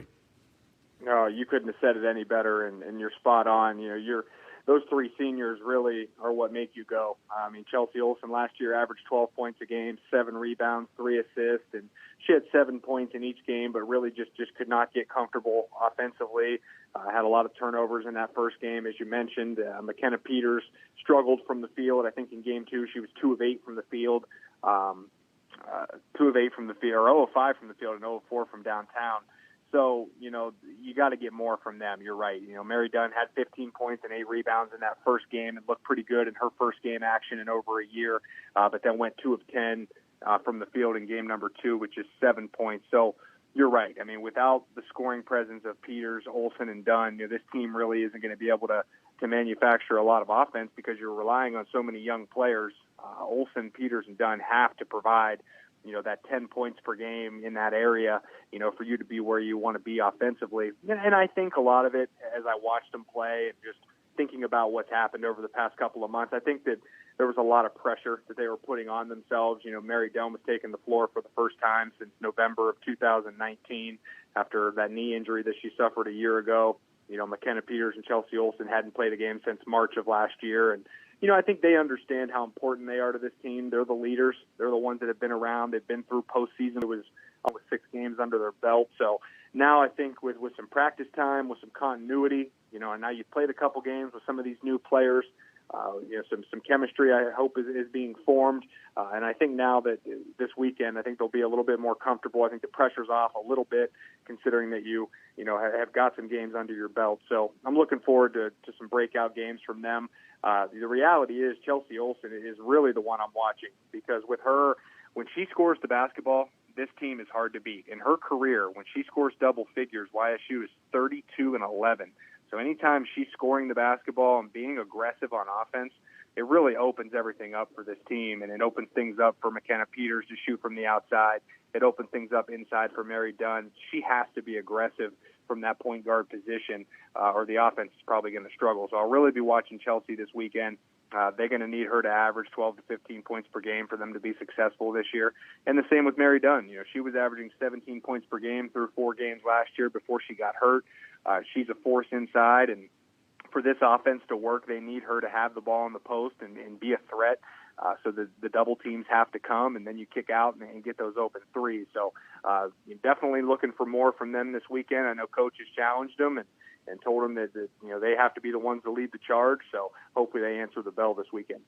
Dre Smith joining me on the MP Vivo Heating and Air Conditioning Hotline. Listen, Mary Dunn went up against arguably the best defensive player in the Horizon League this year and probably the best that I've seen in the last 5 years in Tyler Frierson. She doesn't do much offensively, but my God, is she incredible on defense. And it doesn't hurt to be 6'4", have long arms, and just have the ability to just take over a game defensively by blocking shots in the paint and just being a nuisance in the paint. Yeah, it wasn't the best matchup for Mary when you haven't played in over a year and you're coming off quarantine and everything else, and then you got Tyler Frierson in there to deal with. She's about as good of a post defender as you'll find in the league and really in the nation. I mean, it's 6'4", like you said, long arms, big body, just really hard to deal with down low. And, Mary struggled at times, getting to her spot. And, Frierson blocked a lot of shots. She had 41 blocks a year ago, was a member of the Horizon League All-Defensive Team. So she's a proven commodity on that end of the floor. And I got to say, Wright State they're a bit inconsistent, but watching them over the last, 2 games this past weekend, that's a team that can beat anybody in the Horizon League. IUPUI right now is obviously the preseason favorite. They're undefeated in the league, 6-0. Won the championship a year ago. They have the Player of the Year, Macy Williams. But when I watch Wright State, they have enough firepower offensively and defensively with their active hands, the steals that they force, the pressure that they put on you, and then the block shots from Frierson down low. That's a team that's going to give anybody problems. And when Wright State's motivated and interested in the game, sometimes they can get caught in a bit of a lull where they, don't seem to be, motivated or into the game. But when they start to play, they're as tough as anybody to guard and deal with on both ends of the floor. So, I think another takeaway coming out of that game is, Wright State, as inconsistent as they can be at times, they're going to be a team that's going to factor into the Horizon League Championship conversation as we go down the stretch and into the Horizon League tournament. I would take them against anybody in a one-game setting. So it was not an easy challenge for Youngstown State coming out with their first games of the year being against the Raiders. I was impressed by them. All right, Dre, the secret to YSU's success year in and year out with John Barnes as the coach has always been the inside-outside game. And we got kids that can shoot a three. And obviously the perimeter game, when they're going, Youngstown State is as good as anyone in the Horizon League. And now you have the bodies in the paint, the Mary Dunns, the Jen Windlers, the number of other kids that are over 6 foot tall that can have an opportunity to get theirs in the post game. So it seems to me that you want to hit some threes. Okay, great, but you got to have an inside-outside approach and establish the post before you establish the perimeter. And I don't know if that's the direction that Coach Barnes wants to go, but it seems to me that you work from the inside out, not the outside in. And I'll be curious to see if, in fact, the Penguins try to get the inside game going before they start shooting the threes.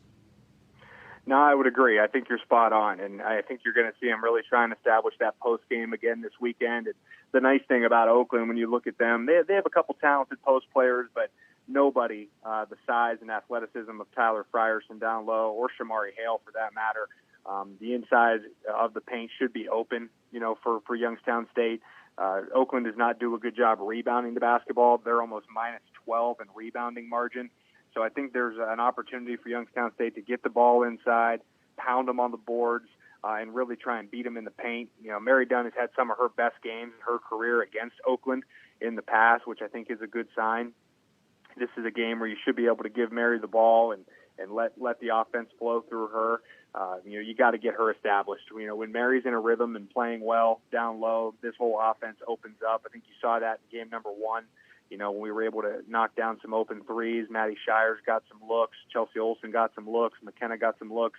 As we weren't able to knock as many of them down as we would have liked. But, I think you saw what the offense can be when Mary's comfortable down low. So definitely a key this weekend is to have her in double digits. When she's scoring 10 to 15 points and dominating down low, the open threes will come. And, I think this is an offense that will hit more threes as the season goes along. We know they can do it. We have proven shooters. We know that that's the game. Going 6 of 23 from three-point land on Saturday was disappointing. When you get some good looks and aren't able to knock them down. But, this is a team that's knocked down 200 three-pointers in 10 straight seasons, one of 12 teams in the nation to do that. So I think you're going to see some open looks, and hopefully we can knock them down this weekend, and I think that's going to happen. They're just too good of shooters to shoot the ball the way they did against Wright State. Dre, Rob Schmidt and I have talked an awful lot about the scheduling and the fact that you're going to be playing the same team on back-to-back days, and just a back-to-back is going to be something that everyone's going to have to get used to, and then following that is, well, you're not going to see Wright State or YSU's not going to play Wright State at the Nutter Center, which is probably good news for Youngstown State. They played both games up at Beagley, but with that, if you're going to go 0-2 at home, the recipe for success is split your games on the road, win your games at home. So if you protect home court based on a 20-game schedule, which is what everyone's going to be playing, you want to go 10-0 at home, 5-5 on the road to get you a 15-5 record. Well, Youngstown State went 0-2 over the weekend. They got to find 2 victories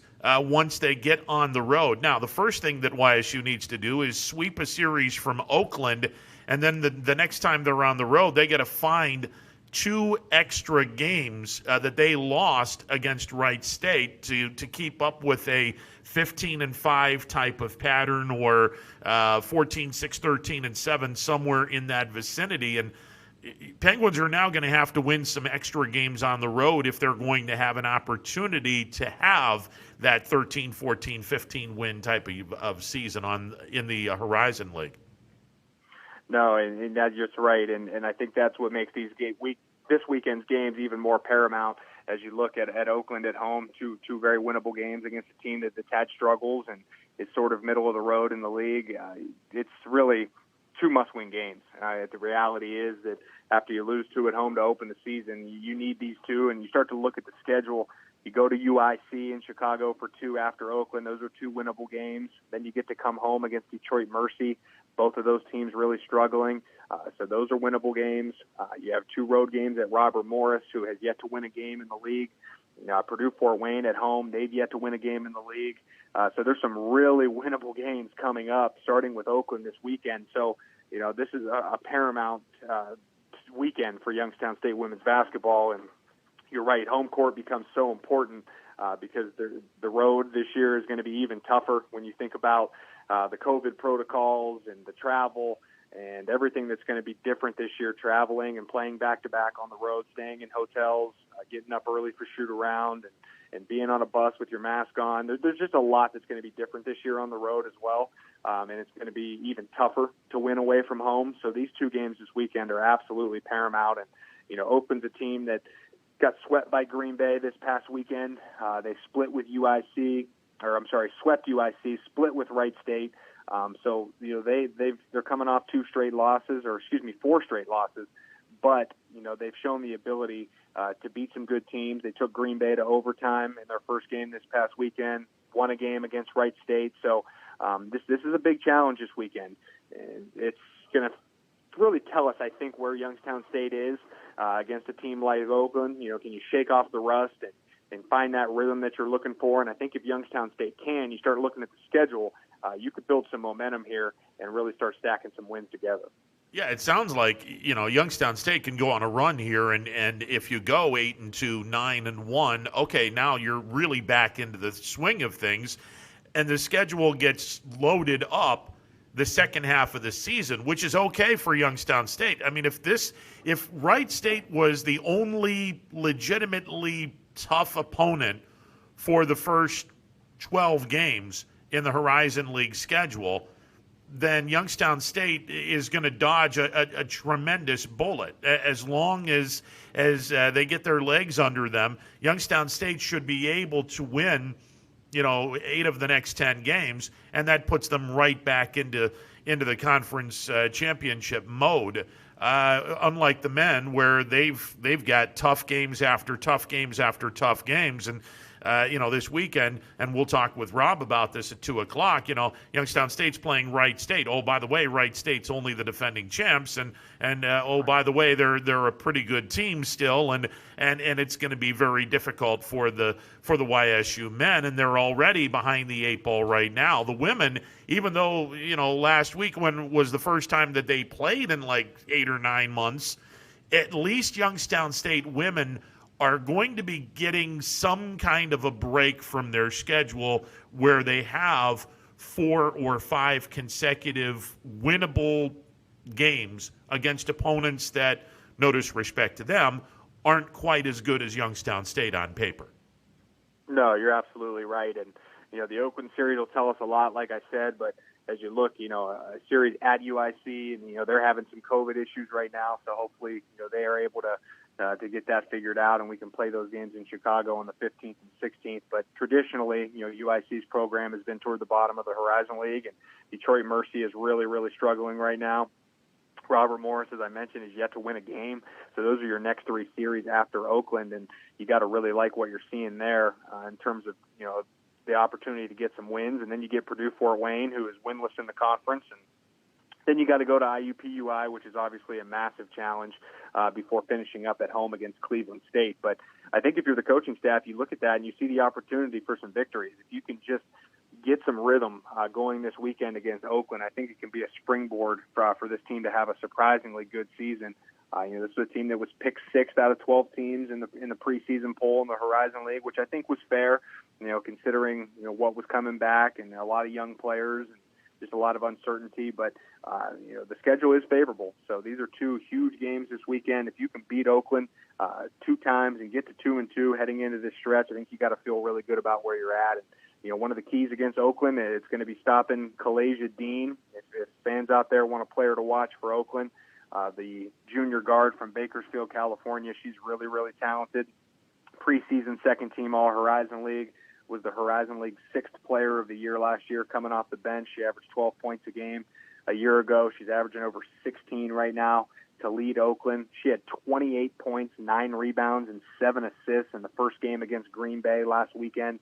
She's a player that has exploded for high point totals throughout her career. So talking to Coach Barnes in my pregame interview for the radio broadcast this morning, he said that's really the key. We have to focus on Kalasia Dean and really try and take her out of the game, make other players make shots. So keep your eye on number 21 for Oakland. She's a really talented player, and that's going to be who the Penguins are focused on. And if they can slow her down and slow down this offense of Oakland, I think they got a really good chance to come out with a couple of victories. Dre, did the kids come out of this game, the 2 games over the weekend, in pretty good shape health-wise? Yeah, I believe so. As far as I'm aware, I think everybody's doing pretty well. Yeah, I think Coach did a good job keeping them fresh. His biggest concern, I think, was staying fresh from game 1 to game 2, and he did a lot of substituting in game number 1 to try and do that. Obviously, some players are going to play higher minute totals. It's just a reality. But I think everybody's pretty fresh. I think they feel good about where they're at. I know they're hoping to get Emma Van Zanten back soon. She's out right now with a hand injury. Obviously, a big asset down low, a 6'4" post player who's a transfer from Western Michigan who has shown the ability to be a force down low for the Penguins. So hopefully we'll get her back soon. I don't believe she'll be available this weekend, but I think her return is on the horizon.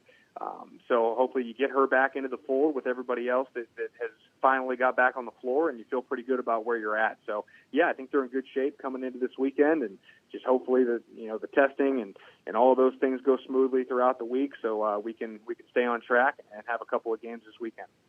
Hey, Dre, always a pleasure. Look forward to seeing you this weekend at Beagley.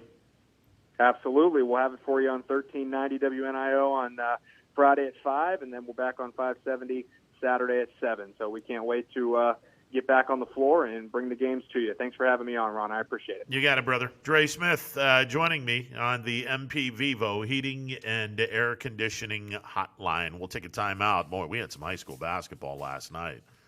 A lot of high school basketball games last night, and again, good to see the Trumbull County kids getting their opportunities to play some basketball. Good to see the City Series teams getting their opportunity to play some basketball. I know Cheney and East were both in action last night.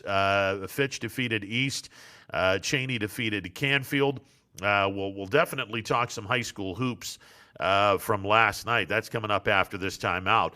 It is a Wednesday edition of Running Point presented by Greenwood Chevrolet on Mahoning Avenue in Austintown. Back in a bit. Hi, this is Tommy Clem, owner of WRS Insurance Solutions, reminding you that it is open enrollment for Medicare.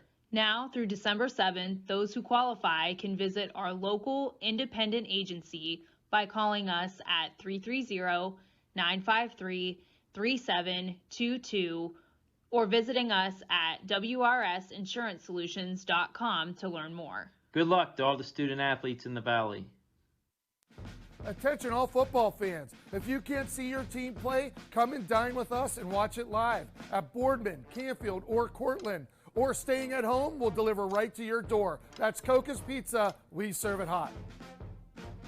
2020 will be a season like we've never seen before, but 21 Sports and YSN will be there for every key moment. The plays, the players, and the stories that will headline this season. Delivered by 21 Sports and YSN. Planning a project around your home or rental property? Trust the electrical service to the local experts with 62 years of serving the Mahoning Valley. Joe Dickey Electric is your local go-to source for responsive, reliable residential electrical work. From everyday maintenance and repairs to new installations, electrical upgrades, and safety inspections, no job is too big or too small. Call Joe Dickey Electric today, 800-549-3976, or visit DickeyElectric.com. That's DickeyElectric.com. Myers Family Insurance knows the importance of a great team. Our team continues to grow to help you with your Medicare and retirement needs. The annual election period is here, so it's all hands on deck to make sure your plans still meet your needs for 2020. Call us today. You may find yourself in some difficulty this winter. Don't get whacked by high heating bills. Call Michael at MP Vivo Heating and Air Conditioning. Michael is a trusted friend who will be able to help you with many things, like getting a 95% high-efficiency furnace this winter from Rude. Michael relies on Rude, so should you. Call MP Vivo Heating and Air Conditioning for a free estimate, 330-259-0486, and take care of your heating and air situation. I went to Greenwood Chevrolet because I was really interested in looking at the tracks. Because I wanted my dream truck. Because I've been going there for 20 years. I'm really happy that I went to Greenwood Chevrolet. Because they really went the extra mile for me. Now we're going the extra mile for you, only at Greenwood Chevrolet. Welcome back to a Wednesday edition of Running Point on YSNLive.com. Running Point presented every Monday through Friday, noon to 3, by the good folks at Greenwood Chevrolet on Mahoning Avenue in Youngstown. Good to see all of the Trumbull County teams getting back into the swing of things in high school basketball last night. We'll talk a little high school hoops. Right now we go to the MP Vivo Heating and Air Conditioning Hotline. Champ, what's going on, brother? Hi, Ron. Good talking to you. And I always enjoy Brian Driscoll when he comes on because wealth of knowledge and we all have something in common. But he made some great points. Before I get into the great points, I will say this, that I remember last year before the LSU game, there was rumors that Tommy Reeves was going to be the offensive coordinator. I didn't think he thought that was not a good hire. He thought they should get someone more experienced. But I'm glad to see today that he said that he's looking forward to maybe a more wide-open offense than Tommy Reeves, because I think he's really come a long way in just his first year as offensive coordinator. And I think that with some of the players they have next year, I think that he could really develop it into something special. Well, and again, I hope that he is allowed to open up the offense and have Notre Dame play a prolific style of an offense instead of what Notre Dame has done and Brian Kelly has done in the last few years. I mean, it just and I think Brian Driscoll hit the nail on the head. I mean, one of the reasons why Notre Dame wanted Brian Kelly to come to South Bend was his innovation, what he did at Grand Valley, what he was able to do at Cincinnati. And it seems like he's gotten away from that. I wholeheartedly agree with that. It's time for Brian Kelly to get back to the innovative Brian Kelly instead of the ho-hum, we run a pedestrian type of offense, Brian Kelly. Yeah, let me give you a little background to back what Brian Driscoll said. You know, he joined Grand Valley back in 1990. He was there for 13 years. He was at Grand Valley. And they started off a little shaky, but his last 3 years there, they were 41-2. They had 20 consecutive wins. They were 14-0 in 2002, which they won the national title. 2003, they won another national title. And but it's interesting is that 2001 team, they set 77 NCAA offensive records, including all-time scoring record of 58-4, and his 13-year record there was pretty impressive. But he was there a long time, and it just sounded like, I'm not sure why he stood there, was there so long, but I think he just wanted to get it right. And then Central Michigan hired him for just 3 seasons. But what's unique, when he got hired as Cincinnati's head coach, he actually was coaching both teams. He coached Central Michigan in their bowl game and won, and then he coached Cincinnati in their bowl game. And it's ironic because he actually defeated the same team twice in a season as coach of 2 different teams. I don't know if that's ever been done before, which is really bizarre. But I think back to 2016, Ron, when they had a 4-8 season. I think that we talked about it a lot, that what we didn't like about this Notre Dame team was that, and they fired the strength and conditioning coach, was the offensive line was not strong. They were tiring at the end of games. They struggled getting on 4th and 1. And the articles I was reading, they were talking about how all these championship teams, Alabama, Ohio State, they were rushing for 250, 300 yards a game. So I think that they decided to get the offensive line get strong and start getting a running game back. And that was a strength of this team the last 3 or 4 years. But now I think, and when you look at this team next year, now granted, I think we got, what did he say, by the way, about the transfer quarterback, Brian Driscoll? I missed that. He just said their potential was there. Okay, for 1 year. I mean, I think it was a godsend in my opinion, because I was worried who's going to be the quarterback. But when you look at, remember, coming into the season, Ron, we had a tremendous offensive line, a veteran quarterback, pretty good front seven. Safeties were good, but the questions were at running back, receiver, and cornerbacks. Well, it's almost the opposite next year, because when you look at their defense's front seven is still going to be good. The offensive line is going to be a lot of new guys, but they got a lot of depth. They're young guys. But when you look at this receiving core, when you look at guys like Houston Griffith, Tommy Tremble, Kevin Austin, Avery Davis, Michael Mayer, Brandon Lindsay, Lawrence Keys, and these 3 recruits they brought in, Jaden Thomas, Lorenzo Styles, and this Colsey. But my question is, Jordan Johnson, who was a 5-star receiver recruit, what was the story with him this year? Your guess is as good as mine. I don't know. But to me, they have more speed at that receiver they've had in a long time, and I love the recruiting they did in the cornerback position. But I think Kelly now has enough weapons in the receiving core, and if this transfer guy, who's a pretty good passer, he's not a runner, I think that Kelly, like he did before, with really concentrating on getting the offensive line and the running game going, I think he will switch over, because you're right, his history shows that he can really score a lot of points. And I think finally it's time for them to open up this offense, because now they have more speed at the receiver position, and they have tremendous tight ends than they've had a long time. Plus, they have 2 freshman running backs, and they got a couple good running backs coming in. So I think that the talent is there, as long as the quarterback is good, that he can really open up this offense. And I trust that he will do that. I'm glad you do, because I don't.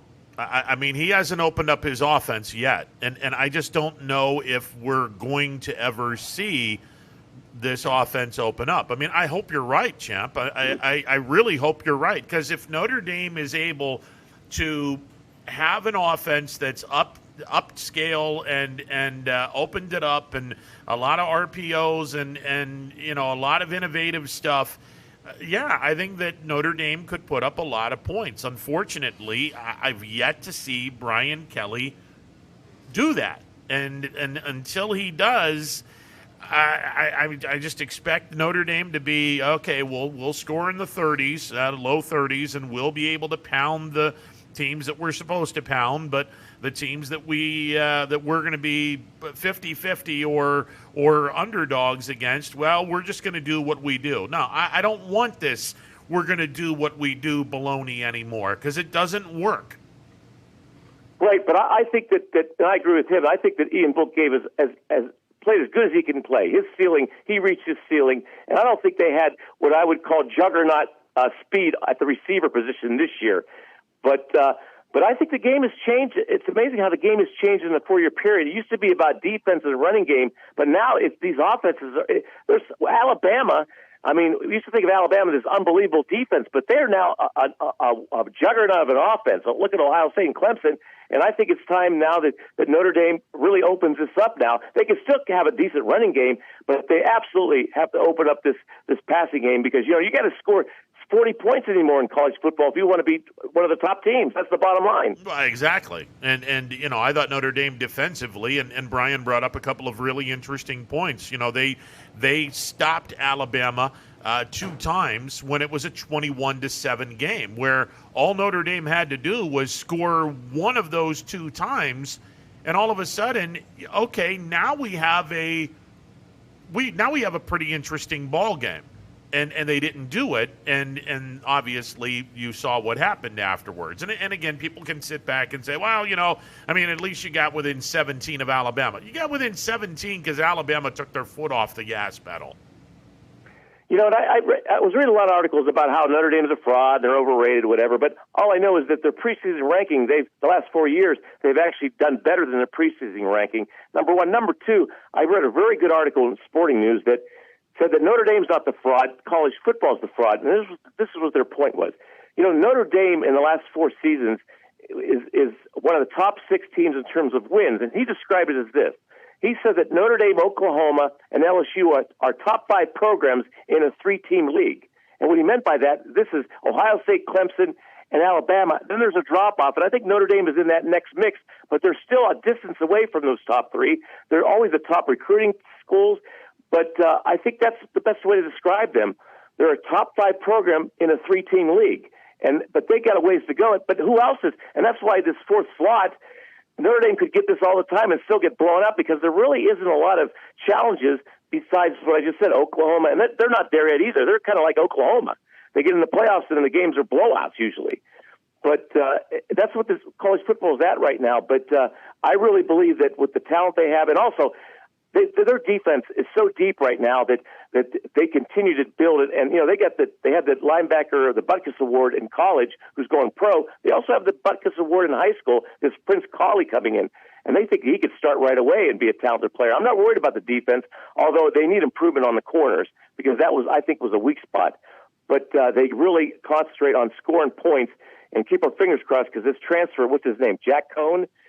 He's really key because I don't think this true freshman. And by the way, they have 14 high school players already enrolled in the university. 14 of those players. Well, it doesn't surprise me. I know a lot of those kids wanted to, they wanted to get into the program and take part in the spring practice and have the hope of starting from day one at Notre Dame.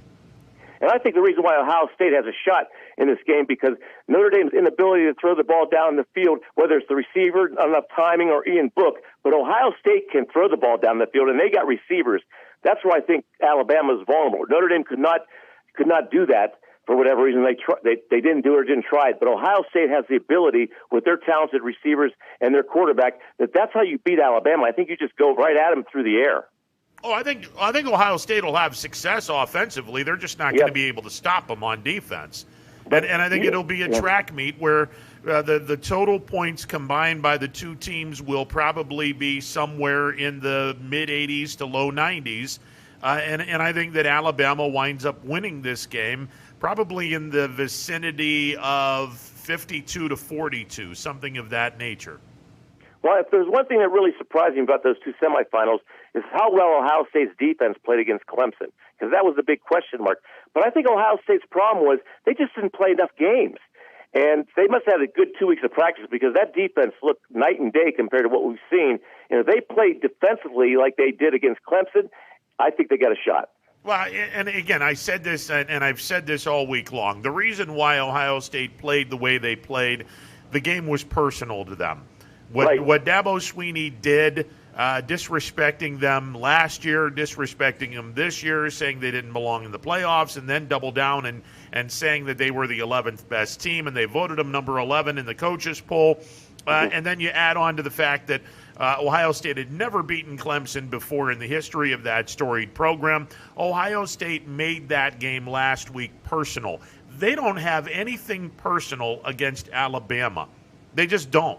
And I think because of that, even though Saban's daughter put her foot in her mouth last night by going on a rant saying that Ohio State's using COVID as an excuse, I don't think that's gonna amount to a hill of beans in anything, because it wasn't by anyone who is actually going to be part of this game. I don't think it's going to amount to a hill of beans.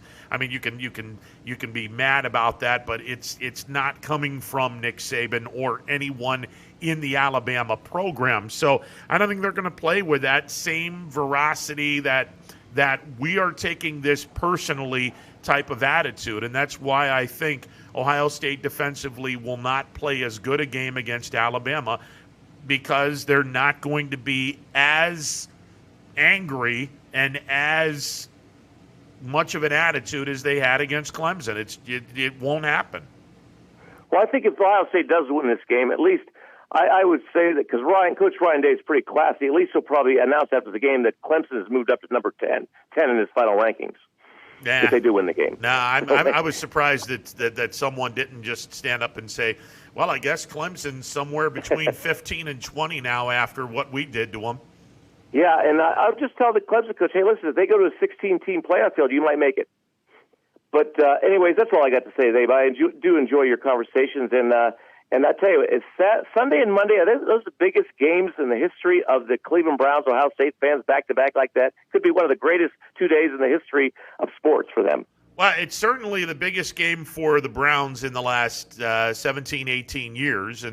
And for the Buckeyes, I mean, it's the biggest game for them since 2014. So it's, and obviously the last time the Browns and the Buckeyes were really good at the same time, 2002, about the time where Ohio State went into the the Browns went into the playoffs in early January and lost to Pittsburgh. Yeah, so looking forward to the games. It's hard to. There's so many. I was looking at the 13 of the last 19 quarterbacks to win Super Bowls are all in the playoffs this year, which it's amazing because a lot of them are veterans. And but yeah, it's a talent. Once again, it's all about the quarterbacks, but it's a pretty talented field going into this weekend. But I don't know. I haven't. Have you picked a Super Bowl yet? Or are you going to do that coming up? Nah, I'm probably going to shy away from it because truth be told, the only team that I'm interested in terms of looking ahead, I'm not even going to look ahead because I think the Bills and I'm gonna take a page from all the folks that say one game at a time. My conversation or my thoughts are with one team and one team only, and that's Indianapolis. And hopefully Buffalo is going to be able to get past Indianapolis. Indianapolis has my attention. Jonathan Taylor is a fantastic running back. That defense is solid, and that offensive line plays angry. And they certainly have my attention. No two ways about it. Well, the impressive way that the Bills finished the season was remarkable, and it's amazing. And Tony, I think, mentioned this, that the improvement in that quarterback's overall passing rating was a record. It jumped 40 points from last year, and he's come a long way, and he's worked on it. But his accuracy, but he's a big-time quarterback. He's big, he can run, but they're a dangerous team. I think it just depends on how they're still new to the playoffs, but they're well coached, and it'll be interesting to see what happens with them. So I wish you good luck with that team. We'll see what happens. I mean, look, I'm a fan that has seen the highest of highs, and I'm also a fan that has seen the absolute lowest of lows. And the last 20 some odd years, this team has they've not done a very good job in the postseason. And hopefully this team will break a losing streak, get their first win in a while, and get into the divisional playoffs. And whether the Bills take on Pittsburgh or Tennessee or Baltimore, I don't care. But right now, I'm focused, and hopefully everyone is focused on Buffalo beating Indianapolis, because that's the only game that matters for the Bills. Just like if you're a Browns fan, you shouldn't even be focusing on Kansas City or whoever the next opponent is. because the opponent in front of you is the opponent that is the difference between the Browns moving on or going home. Same thing with the Steelers. You shouldn't be focusing on the next week's opponent. You should be focusing on the Browns, because you lose to this game, that's it. Season's over. That's the beautiful thing about the postseason. Yeah, but for the Browns, though, at least they can look forward to drag racing next weekend if they lose. Yeah, well, there you go. Yeah. But the AFC, how about that? They have 8 teams to win 10 or more games, and one of them doesn't even make the playoffs. It's a really strong field. Looking forward to it. Yeah, it's the AFC is absolutely stacked. There's no two ways about it. It's a much deeper, much better brand of football in the AFC than the NFC. I mean, the NFC, you've got a losing team in Washington in the playoffs. Now, having said that, and Champ, you know this as well as I do, 4 teams since 2002 when we went 4 divisions. There have been 4 teams that have finished 8-8 or worse and won a divisional title, and all 4 of those teams won their first-round playoff game, thanks in large part to their home field. So Tampa Bay, you better not sleep on the Washington football team, because Washington has more than enough in their defensive line to make Tom Brady uncomfortable. Yeah, and this is a team that's played much better recently, but I will say this, though. I think you got to put a little asterisk next to this year, because being at home is different than previous seasons. That's why there's so many teams. When you look at road records, how many teams had better road records than home records? Because I don't know if there's much difference this year because of the lack of the fans and the atmosphere. It'll be interesting to see what happens, and I think that's part of the non-home field advantage that folks are going to get. Now, you've got a pretty interesting home field advantage on Saturday afternoon, although it's not going to be snowing or any foul weather in Orchard Park. It's actually going to be sunny and in the upper 20s, but here's a dome team coming into the elements where it's not necessarily going to be a ugly game where there's all kinds of snow and freezing rain and whatnot, but it's going to be cold. So maybe that's going to be a little bit of a difference. Yeah, well, I know the Bills, when it was like 15 degrees and snowy, they scored 51 points on the Raiders, so that doesn't really matter with them. But you know what? The good news for the Browns is we haven't heard one mention of who they're going to draft next year. That's a good sign that the Browns are having a good season. Yeah, no doubt. No doubt about that. Don't worry. We're talking about the Detroit Lions are talking about it, so don't worry about it. We're following the draft already. So anyways, a pleasure to talk to you, my friend, and if I don't talk to you, good luck with the Bills this weekend. All right, see you, man. Okay. 330-886-0813, the MP Vivo Heating and Air Conditioning hotline, open for business. Last night, it was really good to see some of the Trumbull County teams getting back into action. Really good to see the 2 Youngstown City Schools teams getting into action for the first time this year. Fitch a win over East last night, 77-64 at Austintown. Cheney went into Canfield. They knocked off the Canfield Cardinals 78-51. Cardinal Mooney got a victory over Warren Harding. Not as much as a surprise as it was something similar that happened last year, where Harding was able to get a slam dunk late in the third quarter of a game last year, and it kind of became a turning of momentum, where Harding went on a ridiculous run and was able to beat Cardinal Mooney. And last night at Cardinal Mooney High School, the same thing occurred, where one of the kids from Harding threw one down. But after that, Mooney said, okay, no big deal. And they were able to basically outplay Harding in the second half and get a 60-50 victory over Warren Harding. I've always been one of these people that have never understood why another team would be, for lack of a better term, freaked out because somebody threw one down. I mean, okay, it's in high school ball around these parts at least. You don't see someone slamming one into the basket. You don't see slam dunks very often. Not that it's not that big of a deal. But I think a lot of folks are like, oh, it's a slam dunk. Oh, the place is going to go bananas. And you use that momentum. I've always said, okay, the kid threw one down. Congratulations, you scored 2 points. That's all you did. Okay, you juiced the crowd up a little bit. Congratulations, you scored 2 points. Because the last I checked, throwing one down doesn't give you 10 points. Doesn't give you 5 points. Doesn't give you 4 points. Could give you 3 points if someone fouls the guy throwing it down. But that's it. It's 2 points. Okay, you scored 2 points in a violent way, jumping up above the rim and throwing the basketball into the basket and grabbing your hands onto the rim using force. Okay, wonderful. Congratulations. It's only worth 2 points. I've never understood why another team would lose their ever-loving mind when somebody throws one down. I don't know, just turn around and go, okay, that was pretty cool. It's only worth 2 points. And go about your business.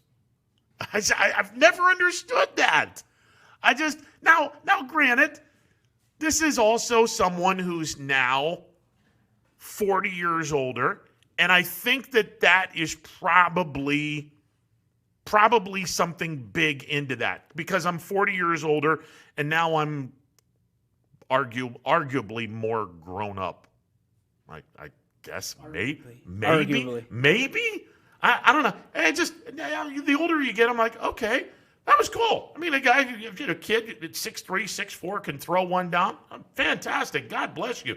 And it looks good. Great. Still worth 2 points. Well, I guess from my standpoint, it's one of the most exciting plays definitely in basketball, but probably in sports as well. I mean, people get excited over solo home runs, Yeah.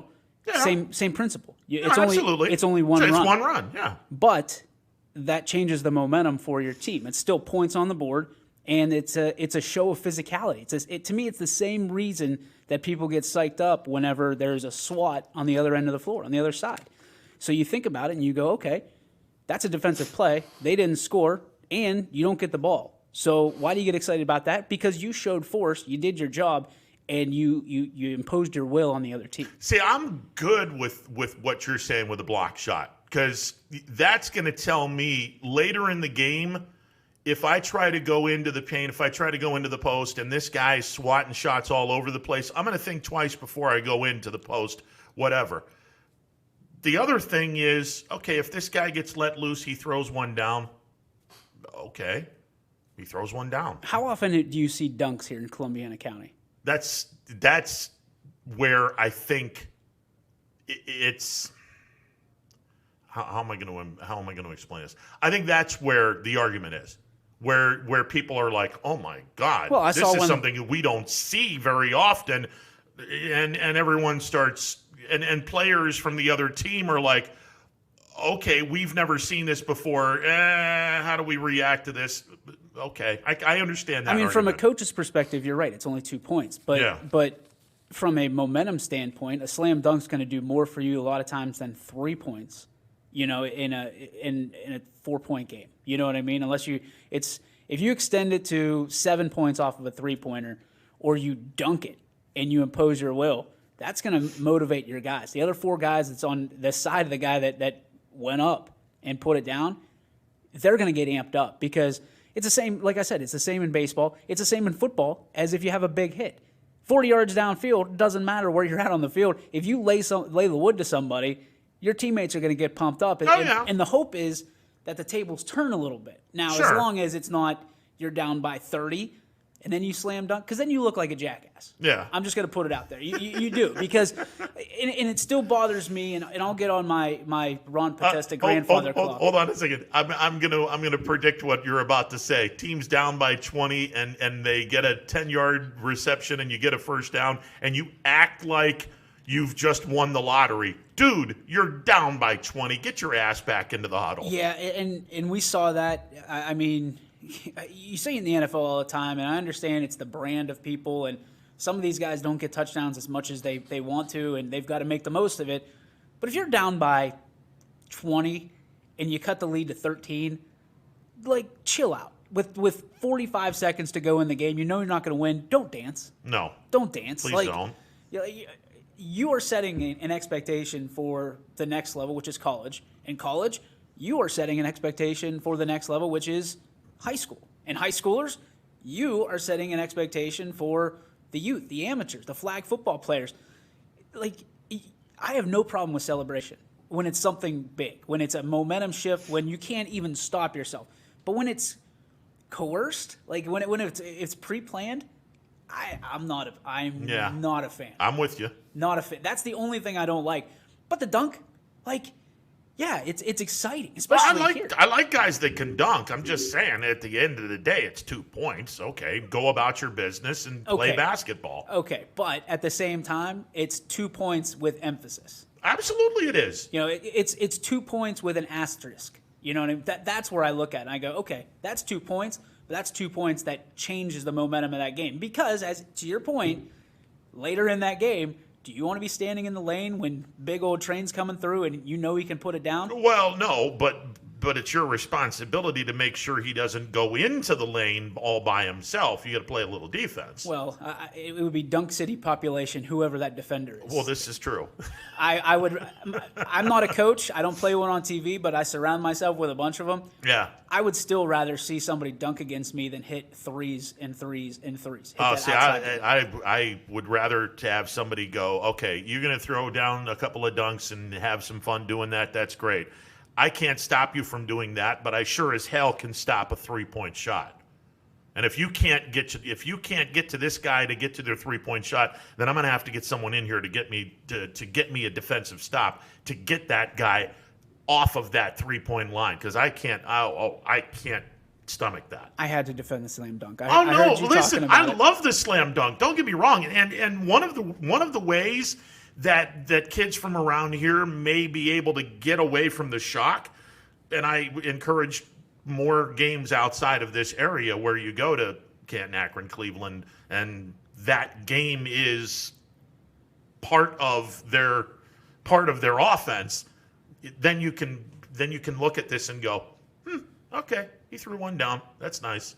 I don't think that. Let's play some offense. I mean, until you get to college and everybody does it, I don't think ever in high school do you ever look at it and you go to McKinley games. No, I get it, but it's still never like, okay, that's just ha. You know what I mean? Because in high school it's never ha, but if you see it you can 5 or 6 times a night, you can go to state championships and you don't see 6 dunks in a game. Yeah, you know what I mean. I said, look, I remember in the district semifinals at the Field House, Youngstown South played Warren Western Reserve. Youngstown South had Sam Burns, about 6'3", jumps through the gym. Jimmy Gilmore, arguably the best basketball player I'd ever seen in high school up through that time. He and the Raiders, there were dunks left and right in the first quarter. It was friggin' legendary, and it's still one of the best games I ever saw because Dunk City. Back and forth. Guys were just throwing stuff down, blocking shots, guys going into the lane. Guy jumps up with his elbow above the rim going, get that out of here. That was the least athletic thing I think I've ever seen on this show right there. No, yeah. Where I'm just, that was ugly. Yeah. I would suit you up and put you on a trampoline and see you dunk just one time. No. You wouldn't make it back up. No, not now. Mm-hmm. We've seen the 40-yard dash. Yeah, the next one's the dunk. Yeah, the dunk would no. God, no. No, not anytime soon. let me rephrase that. Not ever. That's not going to happen. We're putting up a GoFundMe for Ron Potesta to do the dunk. We'll put him on a trampoline and he can go ahead. We'll get a sponsorship from what is it, the Air Place in Boardman. We'll tape it. I've got no problem renting it out for an hour or whatever. No, thank you. Let Ron put on those neon green socks and have fun. Hell no. Mm-mm. We'll alley-oop you. I saw an alley-oop last night at Salem. Drew Weir, fantastic. Missed a dunk earlier in the game. Then later in the game, you got an alley-oop from the inbounds pass. It was pretty awesome. Man, that's very cool. There you go. So there you go. I just had to come in here and defend. The dunk is beautiful, but and maybe it's because I'm older. But also, the spread for the Washington game is 10. So Yeah, I saw that. You talking about Tom Brady? I don't think. I mean, okay. These Vegas odds, especially in the playoffs, don't lose very well. often. All those teams that won outright were all underdogs. I'm just going to throw that out there. I don't think any of them were this insanely large of an underdog, but it wouldn't surprise me. I'm not saying it's going to happen, but it wouldn't surprise me. I'm playing with house money right now. I know you're playing with house money, and I sure as hell am not even going to come anywhere close to that game. You don't want to double down? Hell no, I'm not going to double down on. I am not trusting anything else on the Washington friggin' football team. That's not going to happen. And I refuse to do anything against Tom Terrific anymore. I was just going to say, I know your feelings on Tom Brady. I figured that I would try to capitalize on them while there was a 10-point spread. I will say this. It wouldn't surprise me if Washington pulled off the upset, but the only way it could happen, yes, Chase Young's going to have to get his around the defensive end. Jonathan Allen's going to have to be a beast in the middle because that's where Brady can be had. Brady's going to kill him. If you rush him in the middle, that's where he can be had. And sources out of Pittsburgh say Ben Roethlisberger, who just did an interview with 93.7 The Fan, apparently feels refreshed, rejuvenated, and 100%. Absolutely. And he should. Look out. It should be fun. It'll be fun. All I know is I'm coming on this show tomorrow because I'm tired of all this Browns talk. That Ron, I love you. I know you're a Bills fan, but you're starting to teeter on Browns fan from listening. Oh, I listen. I follow the Browns. No, there's following, and then there's a little bit of. They have a shot. They do have a shot. I don't know how good of a shot, but they have a shot. The pattern can be there for them to win this game. You can take all your sabermetrics that you supposedly don't believe in, and then you add up the. Well, it's not sabermetric. It's common sense. Let Chubb and Hunt run through this Pittsburgh defense and suck up a lot of the time, and you can win this game. Do you think that's going to happen? That's why I can't. If you were to tell me right now who you think is going to win this game, Pittsburgh. Yes. Pittsburgh is favored. There's a reason why they're favored, but stop. There is a pattern where Cleveland could win this game. Can they do it? Yes, and ifs and buts were candies and nuts, the world would be a better place. However, you saw with your eyes, and this is what I'm going to tell Cleveland fans. I told Scotty, I told Super Dave, Quinn knows. It all comes down to the pass rush that the Steelers have. You're right. And realistically speaking, the JVs that were in there last Sunday totaled the Browns. Baker had nowhere to go. Nowhere. Add Cam Hayward. Add T.J. Watt. Subtract Joel Bitonio. It's going to be a long day. It'll be tough. I'm in at -4 for the Steelers. Yeah. That spread, it's up to 6. I just saw it 6.5 now. It's rising. probably going to get to 10. I don't think it's ever going to get to 10, well, but it'll be somewhere around 8 by and maybe more depending on. And again, this morning, everyone tested negative. We'll hope and pray that continues. That everyone tests negative because the Browns don't need anything else to happen to them. Oh, you feel bad for them? Well, I mean, I feel bad for anybody that has to go through COVID in a playoff week. Good God, I mean, I would feel bad for anybody, even the team that Buffalo's playing. I hope they are healthy. It should be fun. They have my undivided attention. Indianapolis has my undivided attention. Yeah, that team can bring it. Yeah, and they're going to. I think can bring it. Buffalo got the short end of the stick, and if I'm Pittsburgh, I know that Buffalo had to lose that game against Miami, but if I'm Pittsburgh, I'm probably sitting there on Saturday night, if I'm Coach Tomlin, thinking it really doesn't matter if we win this game. It's probably better if we lose because we'll match up against the Browns, and that's a better matchup for us, considering you just beat Indianapolis. They've got a little bit of a razor's edge in their teeth looking for you. So guess what? You're welcome. So I'll take complete and utter responsibility from my friends in Pittsburgh if they come up to Buffalo. And another thing's the home field advantage. We talked about this before. There is no such thing. I really don't believe there's. Well, with a dome team coming to and there's not going to be any elements in Orchard Park. It's going to be sunny and 28 on Saturday. And I guess the only thing really is cold. But it's not going to be that cold. 28 degrees isn't cold. No, I mean, Pittsburgh and Cleveland, you got the wind chill that you have to account. But those two teams are level playing fields. Yeah. Evil too, because that's and they both play on cool. grass, so no big deal. Yeah, my thing is I don't think it's going to subtract anything. If anything, I think that it'll hurt throwing the football, which favors Indianapolis. Well, Saturday won't hurt anybody. Anytime that it's below 40 degrees, and this is a sabermetric for you, anytime it's below 40 degrees, the pass is down, with the exception of, I think that I can't remember. I know one was Aaron Rodgers. I don't think it was Roethlisberger. There was another quarterback in there. Was it Mahomes? No, because he usually plays in a little bit warmer. He's usually, 45 or above or something like that. So the statistic favored Rodgers and someone else, and it's driving me nuts that it might be Brady because New England. But those are the only two quarterbacks that have had relative success that is notable. So keep that in mind if it's below, 30 degrees or something like that. So it was below freezing. So what's that, 32? Yeah, 32 is freezing. So you think about that, and Huckett Chuckett Roethlisberger likes to throw that football around this year more than most. So we'll see. I think anything's possible. I just think the defense this time of year is what wins championships. Offense is great and puts butts in seats whenever COVID's not available. However, defenses are where it's won. And I will still stack Pittsburgh's defense up against anybody. And if we got 90 in, we got a chance. It'll be fun. I'm jacked up for the playoffs already. It's just I'm looking forward to it, and I just hope I don't get disappointed Saturday around 4:00. I don't like that they're the first game. I do. I don't because I don't want to wait till Sunday night like Pittsburgh and Cleveland. I like that. Let me get my thing right here, and it'll set the mood for me for the weekend. Because if the Bills lose, I am gonna be in such a shitty mood the rest of the weekend. I know one guy that is, if the Bills lose, will be sitting here with a smile on his face come 12:00 on Monday. Oh, absolutely, you will. No. Okay, listen, who? Quinn.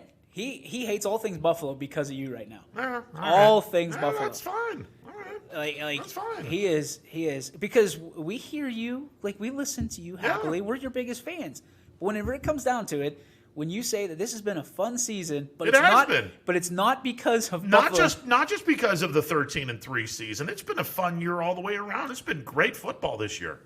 There has been. I would disagree with you wholeheartedly. I mean, it's been a fun year, remotely fun. But all the tasks that COVID has taken and tolls that it's taken on teams, and now the Browns get it. You know what I mean? Yeah. I've hated this season since week 4.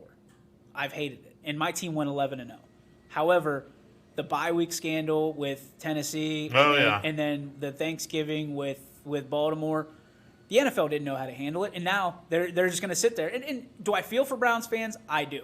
However, I'm not going to throw a pity party for them because the Steelers, this is the first time Roethlisberger's had real rest in 17 weeks. Yep.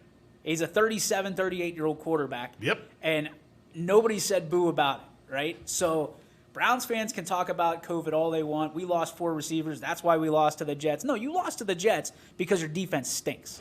That's pure and simple. Their defense does stink, but the 4 receivers could have helped them a little bit. Did they help them against Pittsburgh, really? Not really. Not really. Yeah. So all I wanted to hear was all these Browns apologists come in and say, okay, well, we got our 4 receivers back. Yeah, Jarvis Landry's a good receiver. He's always been a good receiver. And there's not many people that agree with your statement and my statement that is OBJ makes the Browns a worse team, a worse football team. And they can say that they were getting better as he got injured all they want. Yeah. But the proof's in the pudding. That dude just wants the football. Yeah. He wants the contracts. Yep. He doesn't care about the wins and the losses. Yeah, and plus Landry's a better football player than OBJ. Landry wants to win. He was here first. He was the guy that believed in the Browns from day one. OBJ is a coattail guy. He is LBJ and OBJ have a lot in common. They're going to go where they think they can win and they can be the star in the brand. Well, I got news for you. If you don't believe that Baker Mayfield is the Browns football brand, you're out of your mind. They keep trying. He's not the end. He's not the straw that stirs the drink on that team. And I'm so I hope people realize he is not the straw that stirs the drink on that team. In what context? He's not. There's a lot of different ways you can take that. He's not the guy that starts the engine for that offense. Disagree. Nick Chubb is. No, Nick Chubb is their guy that they need to have. He's their workhorse. He's their guy that grabs your lunch pail. But the guy that gets the engine going is Baker Mayfield. He's the guy that's out there doing, like, getting the crowd into the game. I get that. Getting the offense pumped up, spreading out the love. And that's why I think, and I heard this on 93.7 last night on my way to Salem, it was someone from Cleveland and from their sister station, calling Der in. Reuter. Yeah, yes. Did you hear that interview? No, but he's gotten crucified by Browns fans over this. Yeah, he's already picked the Steelers. Oh, of course. But reality is he's talking about all these things that are Bitonio is one of the biggest losses of the season. And that's where, if the Browns are going to lose this game, that's where it hurts, because without Bitonio, your ground game takes a very turn. And he's very tough turn. He's a big Baker fan, and I listen. As a Steelers fan, I'm a Baker fan.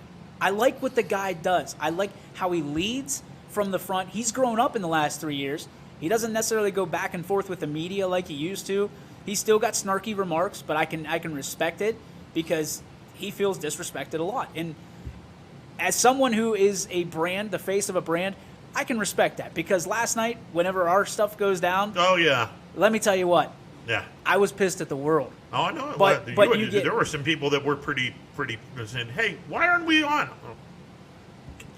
Just things happen. Things happen. Just relax. When the website we'll crashes, okay. When you've got 26,000 people on your website, oh god, and they're all waiting for something, it's not a good feeling. But no. But the good feeling is there's 26,000 people on the website. website. There you go. So we have one gentleman, and I'll let him remain nameless, that messaged me personally and said, "Oh, it's too bad this YSN thing isn't working out because you guys are down more than you're up." And I just wanted to, I looked at it, put my phone down, continued with the game, looked at it again at halftime, put my phone down, did the third and fourth, looked at it again after the game, and I sat there and I was like, down more than we're up?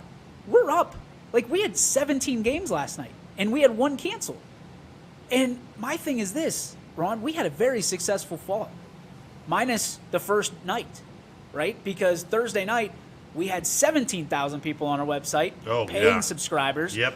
And it went down for 8 minutes. Last night it was down for 30 minutes. And that's giving a little bit of flex time. But still, the games got on. And to put that back into perspective, all those games last night in the archives, free. There you go. For a week. So you want them, go get them, save them, put them on DVDs, because after a week, we're going to put them back at $2.99. And hopefully we've already talked to the people, our great friends at iSynergy.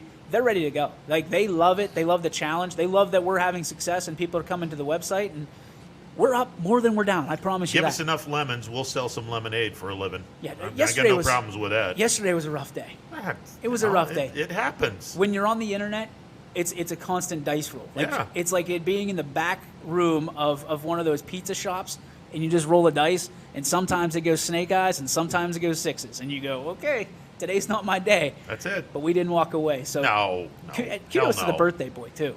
Oh my God! And for those, the first hour of yesterday's show was like, I'm getting phone calls, and I'm like, who the hell is calling me? And then I look, and I'm like, oh, that kind of explains it. We're not on the air. So, birthday boy comes in here within 2 minutes.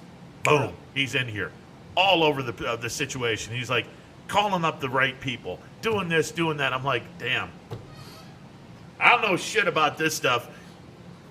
Have at it, do your thing, and within 15 minutes or so, everything's back to normal again, and he's gets the thing done. We go through the rest of the program, and then last night happens, and I'm like, well, we'd had some problems with it. Everyone needs to relax a little bit. Everything's going to be okay, and we're going to take care of it. Sure enough, by the second half, everything's back to normal again, and got the second half of the basketball game in. It's like, look, I mean, it happens. I'll tell you what, though. It happens. As bad as yesterday was, today was a blessing, because we got the call from Crestview. The huddle cam is up. We are running. Oh God! And you are ready to go. My friend.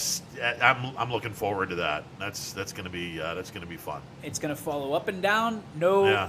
And they're home. They're home next week. Yep. All next week they're home. You are made in the shade with ice cold lemonade. Yeah, that's gonna be a lot of fun. I look forward to that one. Go Steelers! All right. We're going to take a timeout on the other end. We will catch up with Rob Schmidt from the YSU men's basketball program. Let's take a timeout, be back with more. It is a Wednesday edition of Running Point presented by Greenwood Chevrolet, Mahoning Avenue in Austintown. Baird Brothers remains your source for fine hardwood products. For the time being, we're open for customer pickup only on weekdays, 9 a.m. to 4 p.m., and Saturday from 9 a.m. till noon. Place your order online at BairdBrothers.com. Baird Brothers, for the place you love. Quality, customer service, and integrity. Those are the 4 words that have driven our success since 1957 at Joe Dickey Electric. Joe Dickey Electric is one Mahoning Valley landmark business that stays current with the requirements of our customers. Family owned and managed, we are an electrical contractor and energy solutions provider. Every member of our team adds to his or her skill set through ongoing training. Residential, commercial, industrial, automotive, and more. We keep ahead of the needs of our customers with a fleet of more than 50 vehicles and 24/7 emergency service, so you're never left in the dark. The 4M Company, being an architect and construction manager for over 40 years, has had the opportunity to use many different electrical businesses for our projects. The depth, quality, and knowledge and attention to detail displayed by Dickey Electric makes them stand out above all the rest. For state-of-the-art expertise and a timeless commitment to our customers, contact Joe Dickey Electric. We are everything electrical.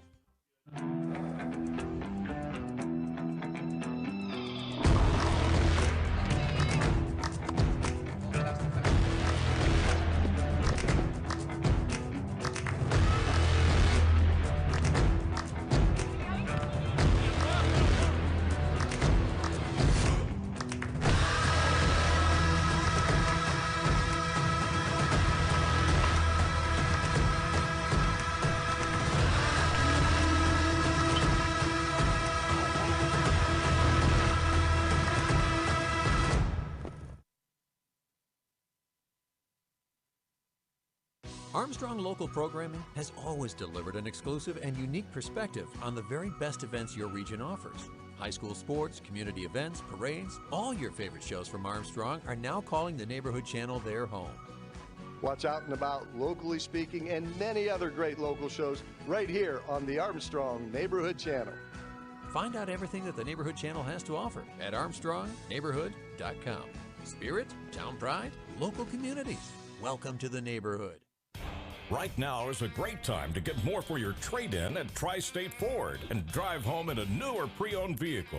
Choose from our great selection of new Ford models or pre-owned vehicles. Plus, get the Tri-State Ford Advantage, including a 10-year, 200,000-mile warranty and more.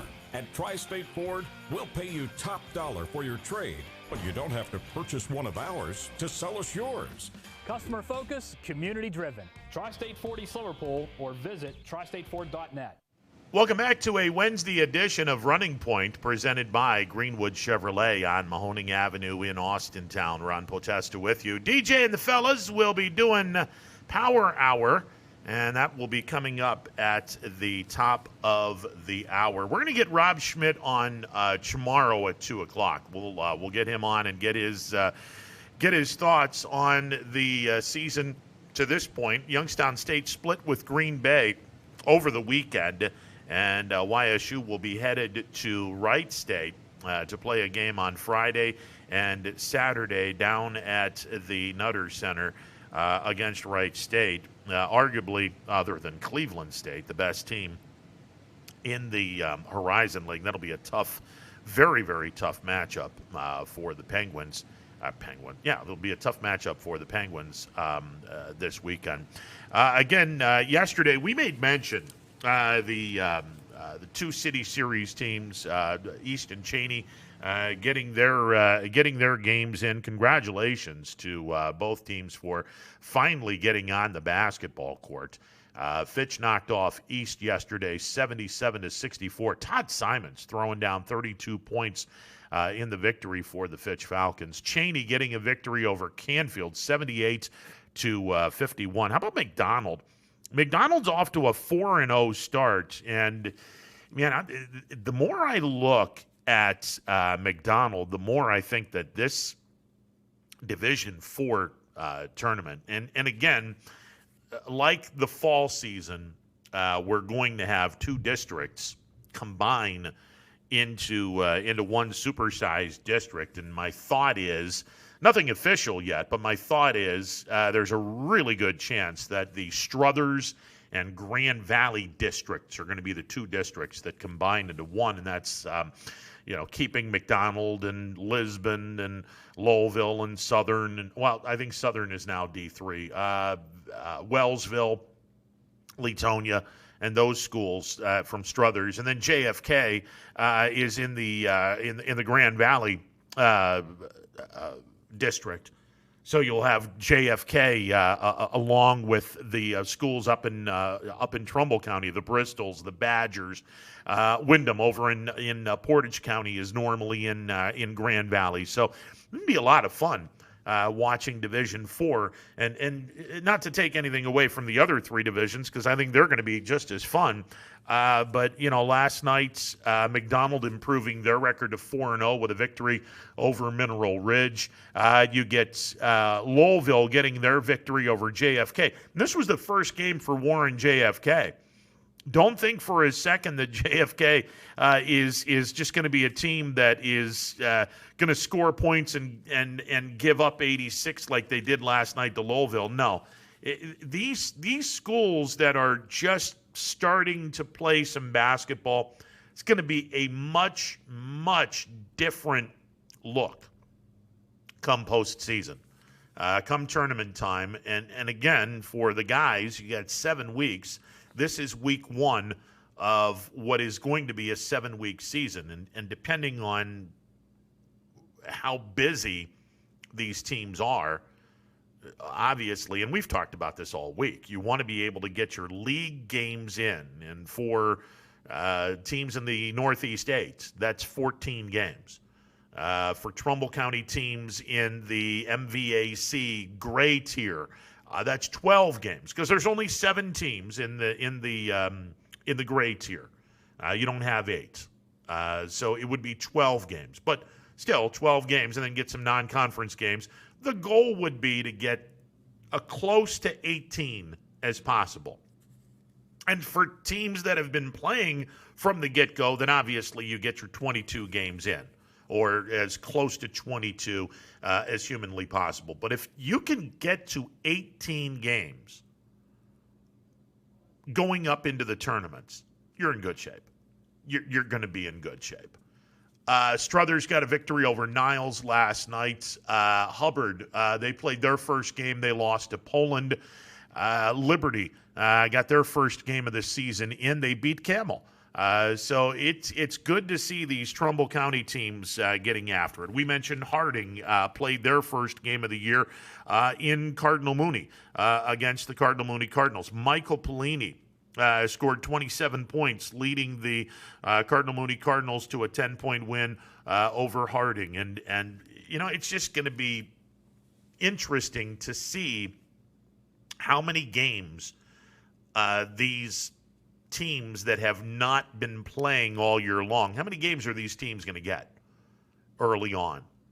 And I'm just one of these folks that truly believes, hey, experience, it's the best teacher right now. And if you're going to play 3 games and practice 3 days, or play 4 games and practice 2 days, yeah, listen, I got no problems with that. Now, you can't do it 3 or 4 weeks in a row, but if you play 3 games first week and 2 games the second week, and ratchet it up to 4 games in the third week, and now you got 9 games in the first 3 weeks. Go back and forth between 3 and 2, and you're looking at 10 more games over a 4-week stretch. So then all of a sudden you got a 19-game schedule. And like I said, if you can play your league games, that's priority number 1. play those league games, get them all in. And depending on how many league games you have, if you're in an 8-team league, you're looking at 14 league games. Try to get 4 non-conference games in, and you get an 18-game schedule.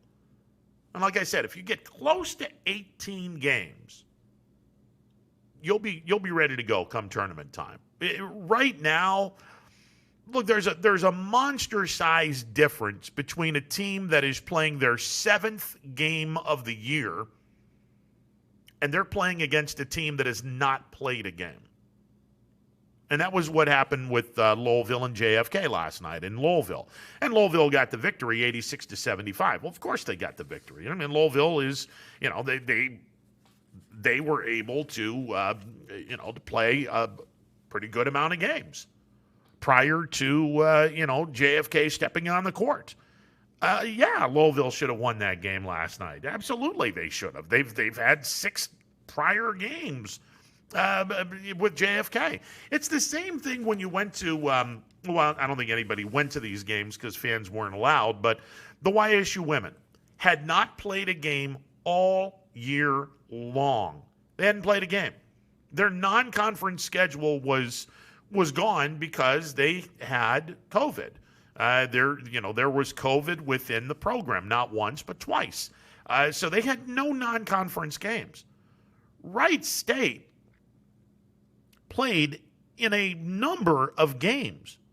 Wright State has played a large number of games. So when Wright State came into town to take on Youngstown State, it was, Youngstown State was behind the 8 ball. They haven't played all year long. Now, there were some things that they did very well. There were some things that clearly they're going to have to work on. But here's the thing. If Youngstown State doesn't have any more problems the rest of the year, and the women's basketball program is able to get to the rest of their schedule, by the time tournaments roll around, Penguins are going to be in good shape. Even though they haven't played as many games as the rest of the group in the Horizon League, it won't matter. It won't matter. Look, if you've got 18 games in and the other teams have 20-some-odd games in, okay, is it a big difference in the number of games you've played? Absolutely. But it's not going to look on the court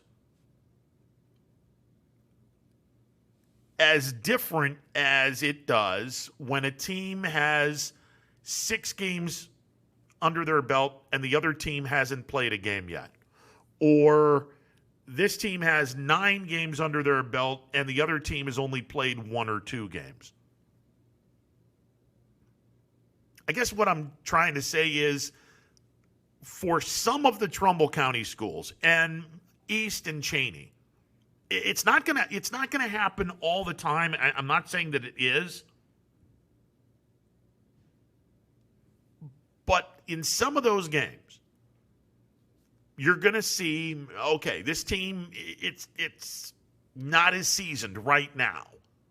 And early on, you might see some of these Trumbull County schools struggling because they're going up against teams that have more games under their belts, or they just have more experience right now. Okay. You'll see that for maybe the first week or 2. But after about 4 or 5 games, that stuff's going to go away. Oh, you're still always going to be significantly behind another program. Look, if you're taking on a team that's played 11 games and you've only played your 6th game, but you're a good team and you've played 6 games already, that's not going to be a big difference. The big difference is when you've played 2 games and the other team has played 7. Or when you're playing your 3rd game and the other team has played their 9th or is playing their 10th game. But after a while, after about 3 or 4 games, all that stuff goes out the window. So you might have some of the schools in Trumbull County, you might get off to a slow start. And as long as the coaching staff and as long as everyone understands that for the first week or so, you're getting your legs under you. This is you're not going to immediately go in and dominate everybody. And if you do, okay, now we're talking about a really, really good basketball program that you just keep doing what you're doing. But most of these schools, you're going to get beat once or twice, and maybe a couple more times. That's okay. Because you're now starting to get some reps. You're starting to get some in-game experience. You're starting to get that in-game action. After about the third or fourth game, you're going to be there, ready to go. And all that, and it's not an excuse. It's just a fact. If you're playing game one and the other team has played 6 or 7 games, that team is going to look sharper than you. If they're any good, they're going to look sharper than you. But after a while, when you get a couple of games in, boom, the light bulb's going to come on, and everything is going to start slowing down, and everything is going to get back to normal. And it will. It will for these teams in Trumbull County. And I guess what I ultimately am saying is, by the time tournaments roll around, there is not going to be an advantage for anybody.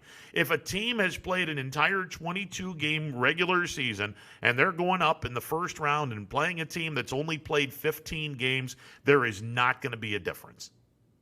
There just isn't. There's not going to be that demonstrative of a difference. It's not going to determine whether or not a team wins or not. Oh, well, I played 22 games. You only played 15. I'm going to be about 10 points better than you because I played 7 more games. Doesn't work that way. I mean, unless you're already a better team than this team, it doesn't work that way. You can make that point if if they're playing their first game and you're playing your 6th or 7th game. Oh, absolutely, you're going to have the advantage because you've played all of these games. But after a while, it's not going to matter. I'll give you the greatest example. Monday night, the national championship game. Alabama's played how many games now? 11 or 12? Alabama's played 11 or 12 games. This will be Ohio State's 8th game? It's not going to mean a hill of beans of difference. Not going to mean a hill of beans of difference. Now, if Ohio State was playing their 2nd game and Alabama was playing their 7th or 8th game, Ohio State would get their ass kicked. And it doesn't matter how good they are. They would just get destroyed because this team is more cohesive. They did their thing. But after a while, at a certain point, it doesn't matter if you haven't played as many games. Once you're into the swing of things, it doesn't matter how many games you've played or how many games the other team has played. Once you're into the swing of things, that's it.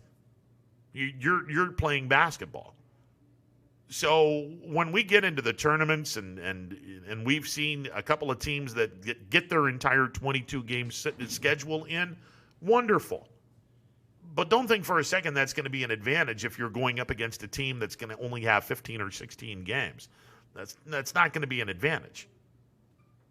I mean, you've played a lot of games, but it's not going to be that big of an advantage, if at all. Because the team that's played 15 or 16 games, they're into the swing of things. All right, 330-886-0813. We'll take a timeout, be back with more. Stick around. 21 News. Let's get right to our top story tonight. More experienced reporters. A new Wilmington restaurant. GM Lordstown. Telling more local stories. We'll look at efforts. Boy is recovering from a broken. Around our valley. Community in Niles. We are here in Youngstown, right up. Because you expect. It's important for everyone. No place like home. More local news. In Mercer County Court. 21 News is our valley's #1 local news. Welcome home to a home made homier with Baird Brothers Fine Hardwoods. Inspiration starts at BairdBrothers.com and is turned into reality when high-quality hardwoods are delivered right to your home. Baird Brothers has the latest design trends, shiplap and skinny lap interior siding, antique oak rustic flooring, and, well, you'll find them all at BairdBrothers.com. Ordered easily, delivered conveniently, enjoyed comfortably. BairdBrothers.com. Attention football fans, order Coca's Pizza tailgate package for only $54.99. You'll receive 24 slices of our delicious cheese pizza, 20 jumbo wings, and 2 of our famous foot-long pepperoni rolls. Coca's Pizza, we serve it hot. Hi, this is Tommy Clem, owner of WRS Insurance Solutions. WRS Insurance Solutions is a local independent agency that specializes in life, Medicare, long-term care, and disability products. Call us at 330-953-3722 or visit us at wrsinsuranceSolutions.com to learn more. Good luck to all the student athletes in the Valley. Your Armstrong services are more important than ever. There are more and more connected devices in the home these days. To get the most out of your experience, you need a network that is always getting better. You deserve superior performance, and that's what Armstrong offers every day. Whether you're working from home, enjoying your favorite content together, or simply catching up while apart, count on Armstrong to keep you connected to what matters most.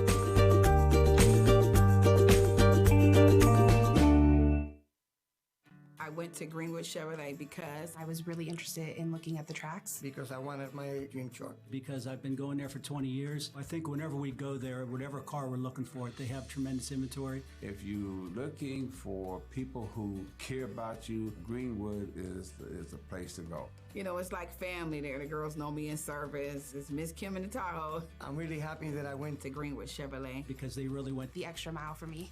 Now we're going the extra mile for you, only at Greenwood Chevrolet.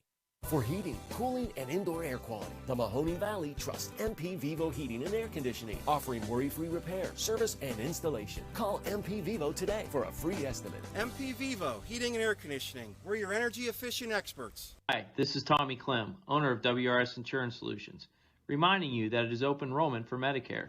Now through December 7th, those who qualify can visit our local independent agency by calling us at 330-953-3722 or visiting us at wrsinsuranceSolutions.com to learn more. Good luck to all the student athletes in the Valley.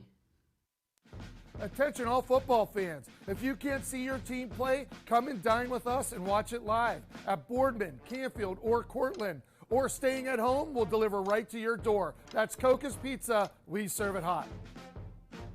2020 will be a season like we've never seen before, but 21 Sports and YSN will be there for every key moment. The plays, the players, and the stories that will headline this season. Delivered by 21 Sports and YSN.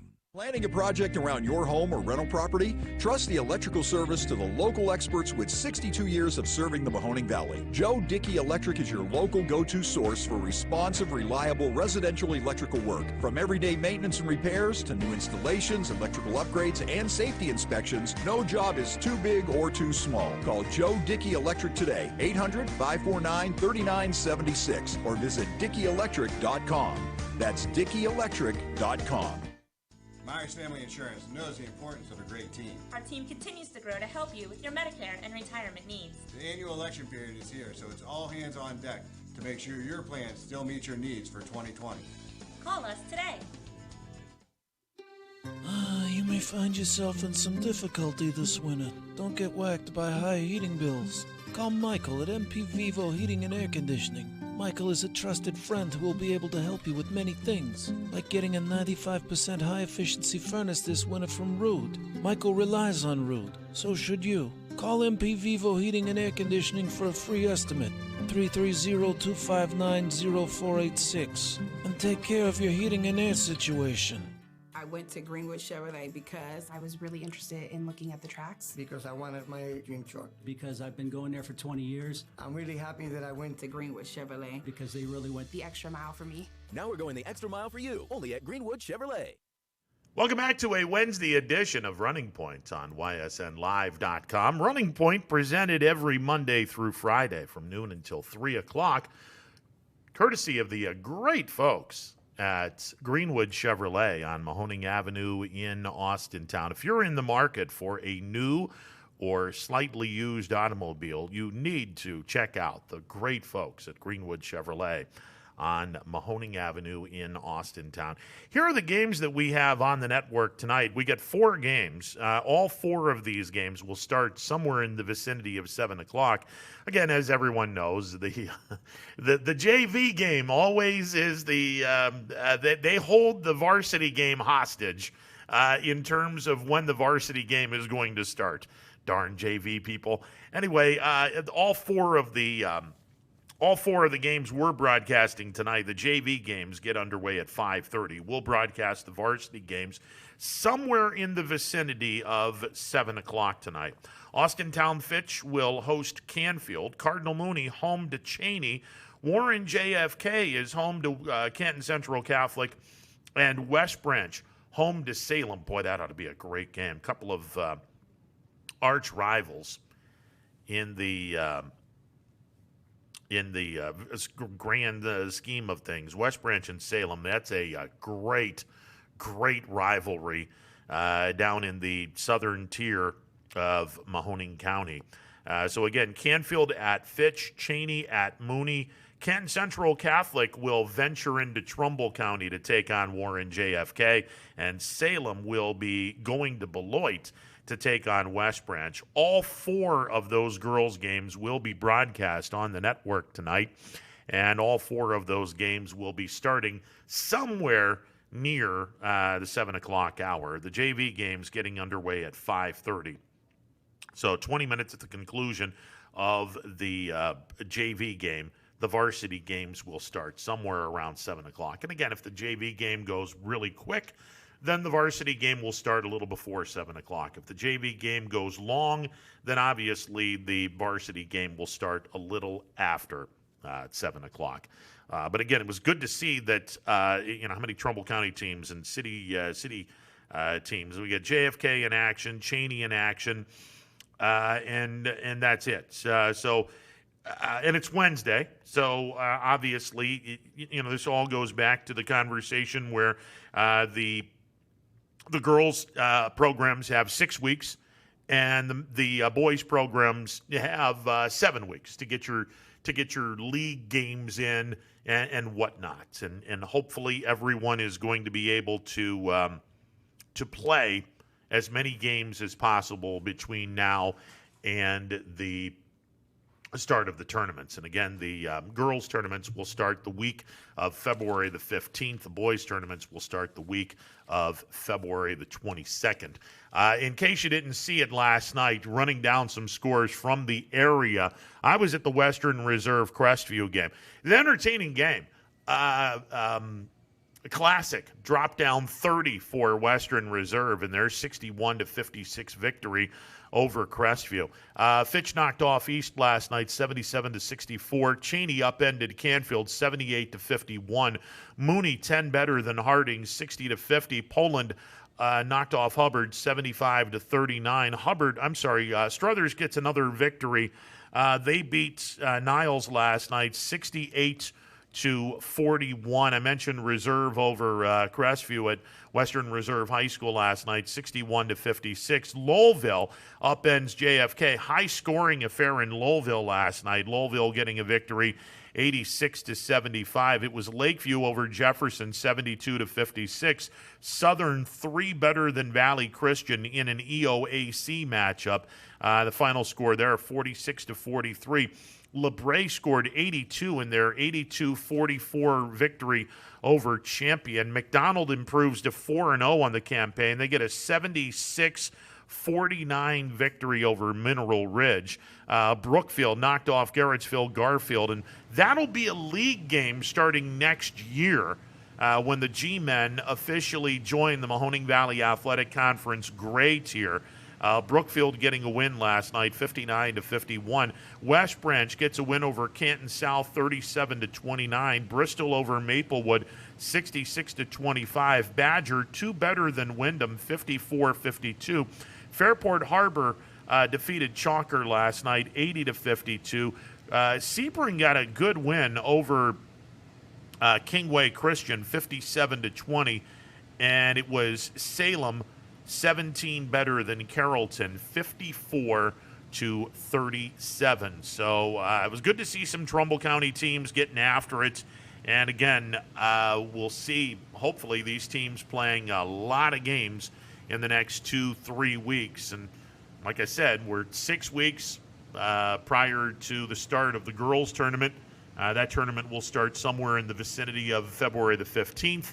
And somewhere in the vicinity of February the 22nd, that's when the guys will start. And there's 7 weeks between now and February the 22nd. So this will be definitely a lot of fun to watch all kinds of basketball, and we're going to be all over it on the network. There's no two ways about that. All right, we'll take a final timeout and make way for DJ and the boys doing Power Hour at the top of the hour. More of this craziness coming up after this. It's storm season. I think we're under the gun for some heavy storms over the next couple of hours. And Storm Tracker 21 is ready. This is probably the one we're keeping a closer eye on. On air.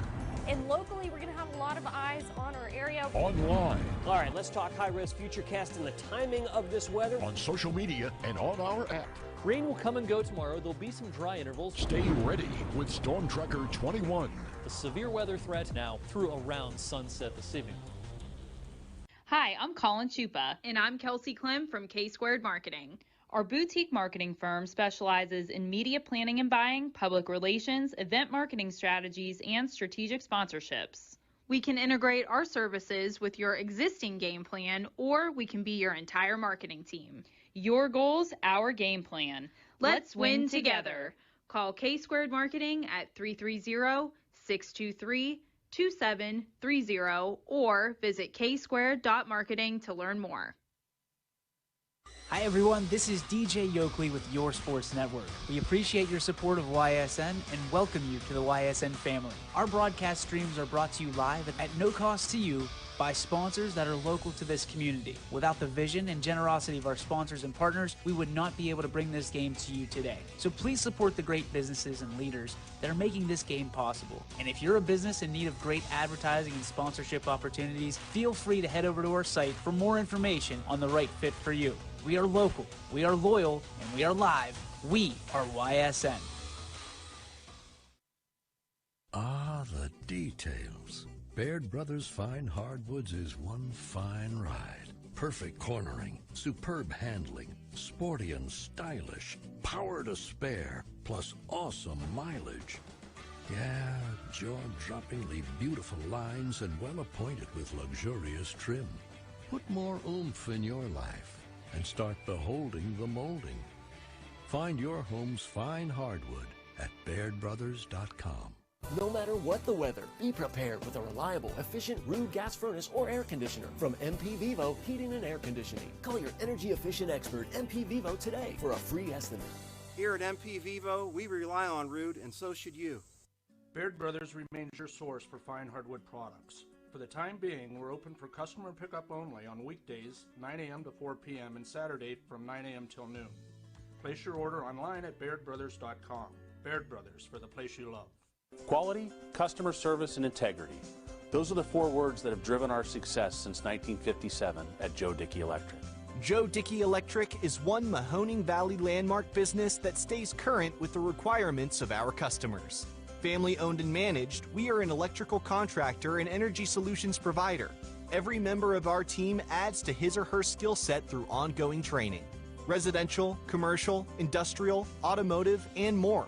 We keep ahead of the needs of our customers with a fleet of more than 50 vehicles and 24/7 emergency service, so you're never left in the dark. The 4M Company, being an architect and construction manager for over 40 years, has had the opportunity to use many different electrical businesses for our projects. The depth, quality, and knowledge and attention to detail displayed by Dickey Electric makes them stand out above all the rest. For state-of-the-art expertise and a timeless commitment to our customers, contact Joe Dickey Electric. We are everything electrical.